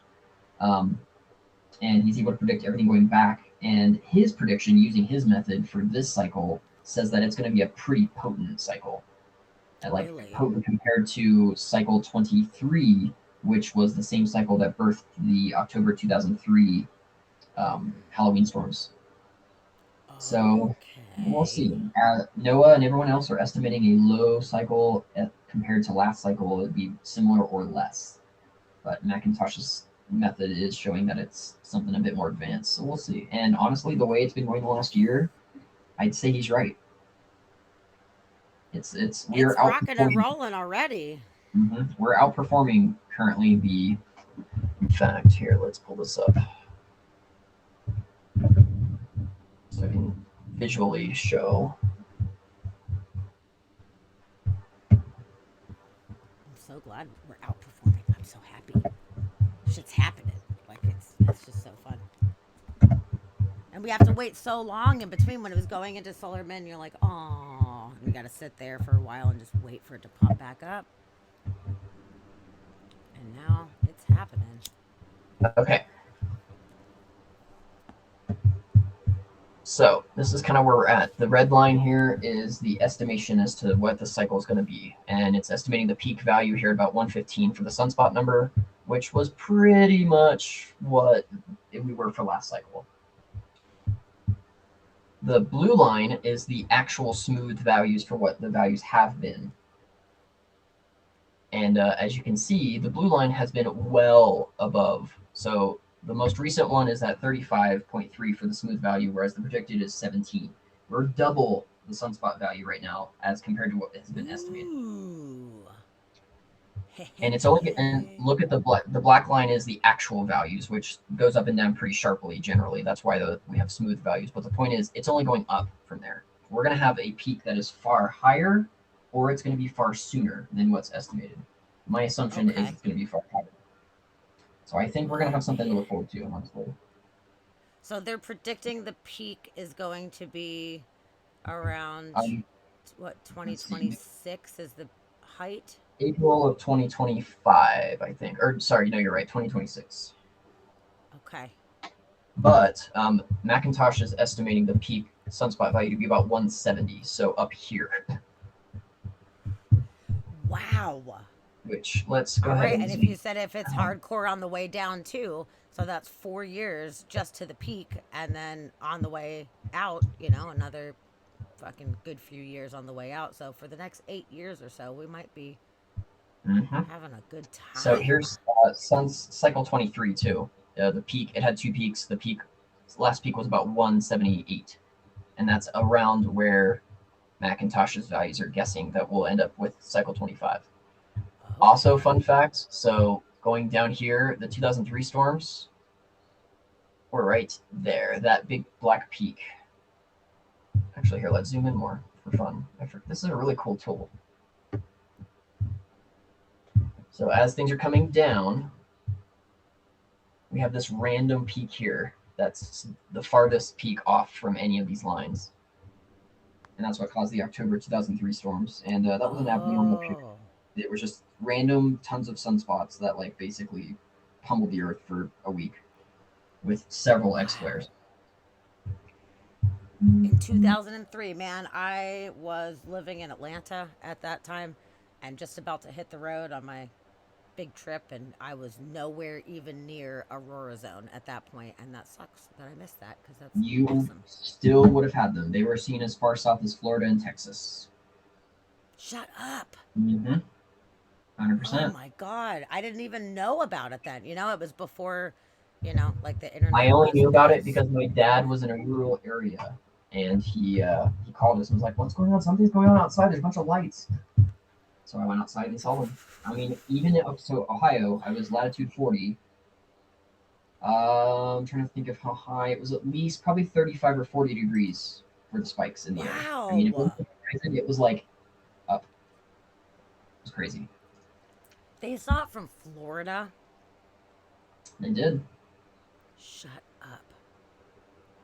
In Damn it. 1989, too, they went as far south as Cuba and Mexico. There was a massive Oh, 1989 storm man. before I was born, but Was that when Quebec lost power? Was it during that storm? that was yes. Actually, I think that was the same storm for 9 hours. Okay. That's crazy. Just Quebec Right. too. Like how random. Why Yeah, Quebec? I'm not sure if it was the strain of the power grid there specifically, or if it was just when it happened, and that's where the GICs were the strongest. I'm really not too sure. I have to do Interesting. more But research yeah, that's into it. that's nuts.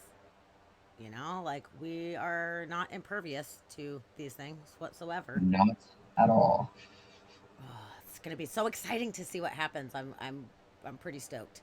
So we'll stay in contact. I mean, I'm paying attention. You're paying attention. But if anything epic happens in the next few years, man, let's hop There'll on be it and wars everywhere.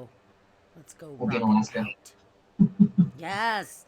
My And plan at Norway, I least. want to go back to Norway so bad. It was I so need to get my beautiful. passport. It's so magical. Oh, you don't have a passport? Not yet. No, I've never been out of the country yet because I always go to Alaska. So I'm Oh. like, yeah. I mean, Oh I've been to my Alaska goodness once gracious. every year for the last 6 years. That's awesome. Yeah, Oh pretty man, pumped. Scandinavia though. Holy shit. I believe it. I want to see the Holy fjords. Oh my God, it's absolutely beautiful. And Lofoten specifically is just the most picturesque archipelago. It's so beautiful and magical. And you're pretty high into the Arctic Circle at that point. So, like, there was a point when we were, like, pretty far north at Andoya. My friends are like, wait, which direction's north? And I'm like, we are north. Look anywhere. We don't have There's to not look really north because anywhere else you can go. yes, it's literally above us. Like we are in it. Like look any direction, and that's It's where when it's technically you coming can only move from. south. Yeah. Like at that point, I'm like, this is so awesome. We were in the perfect zone. And right when we were up there is when I was telling you about when we had the fucking clouds. We had the glowing clouds. And I was like, God Of damn it. course. We're as far north as we could be in a perfect place. But it's beautiful. I would highly recommend just go in and go to some other places, go to some other countries. And Before I it, die, it's, Norway and New Zealand both are on my list. I want to see the southern sky. yes. So New Zealand is on the Oh, list. yes. That would be amazing. Did I they want to see get the a lot of metal activity? clouds. No, not really. The aurora australis is more rare unless you're literally in like Antarctica, and that's mostly because if you look at kind of how the southern hemisphere breaks down, New Zealand is the equivalent of like southern Canada for aurora, or Okay. maybe if it's in the northern Okay. U.S. The latitudes are basically the same. There's not a lot of land masses in the polar regions of the southern hemisphere except for Antarctica and kind of New Zealand's Tasmania area. But they need Gotcha. That usually makes like sense. G1, G2 storms, and they get in on the horizon. Usually, there's not many times you'll Okay. see coronas there. It's So not no, is as the unfortunate truth. important. Yeah. That's too bad. But oh man, it's gonna be good. I cannot wait to see all of everybody's photos. I love how many people live in the north and are just constantly taking photos, man. I'm loving it If you're deprived, you can always just so pop on there and much. look. I know, I'm Although I so don't really glad that get we much have the snap internet now. Like the fact that we clouds. have the internet where people can post everything up and we can just see, these live cams too, which is amazing. But just seeing everybody's photos the day after a storm, I'm always like, wow! I'll spend an hour scrolling and just geeking out.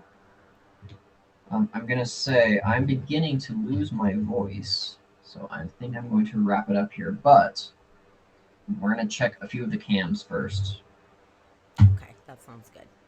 I'm gonna Yeah, check the we're at poker 11:30, flats. so it's a good time to pull Oh, the plug. oh, nice. Okay, so I should do this on this computer. That way I can actually pull it up. So this is my favorite cam to look at, the poker flats camera. In Alaska, a little in like the Fairbanks area at least. Been there a couple times myself. It is just hitting dark there, but you can already see. I see red streaks here, Oh and I got yeah. green over the entire sky. This is north and this is south, so they've got all over, and it's not even night yet there.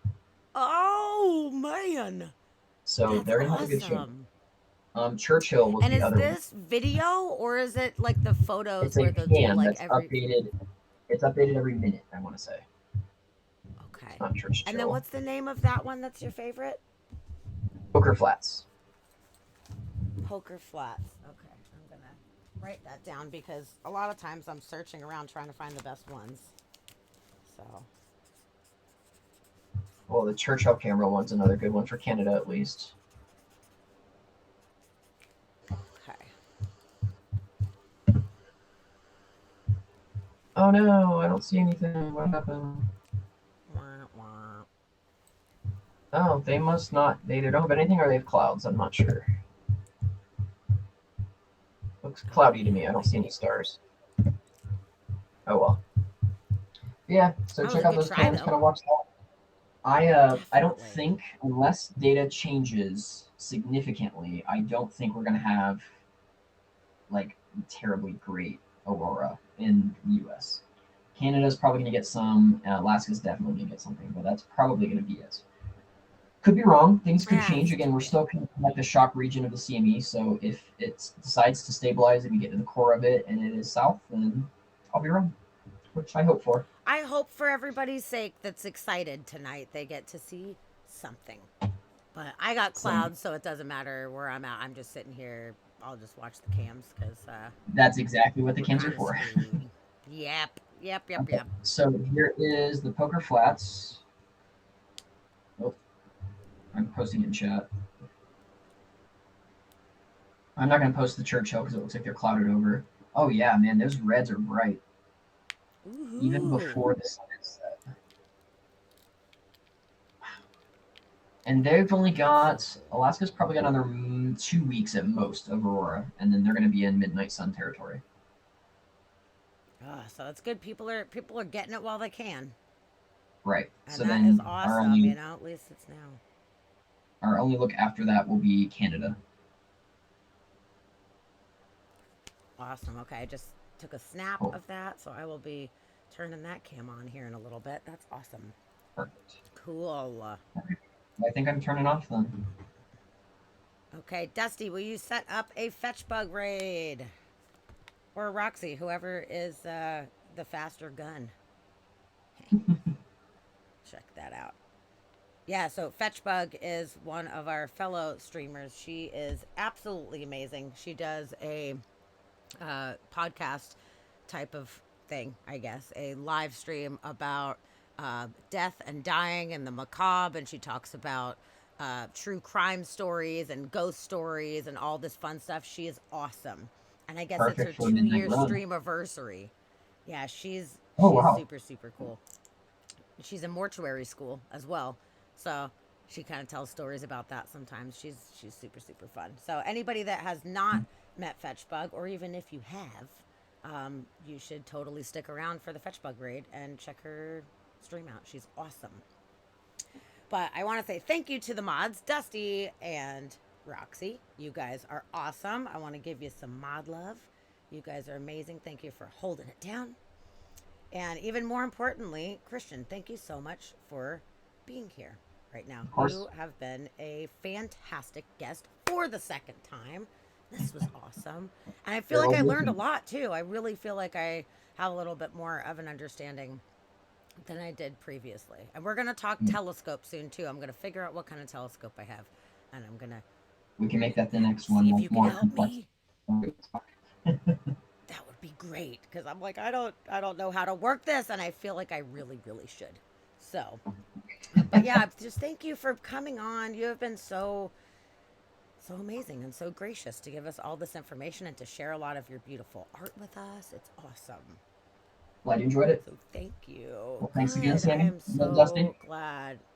Absolutely. Well, we will see you again soon. Thank you for being here and I look forward to chatting soon. You as well. Have a good night, guys. All right. Bye.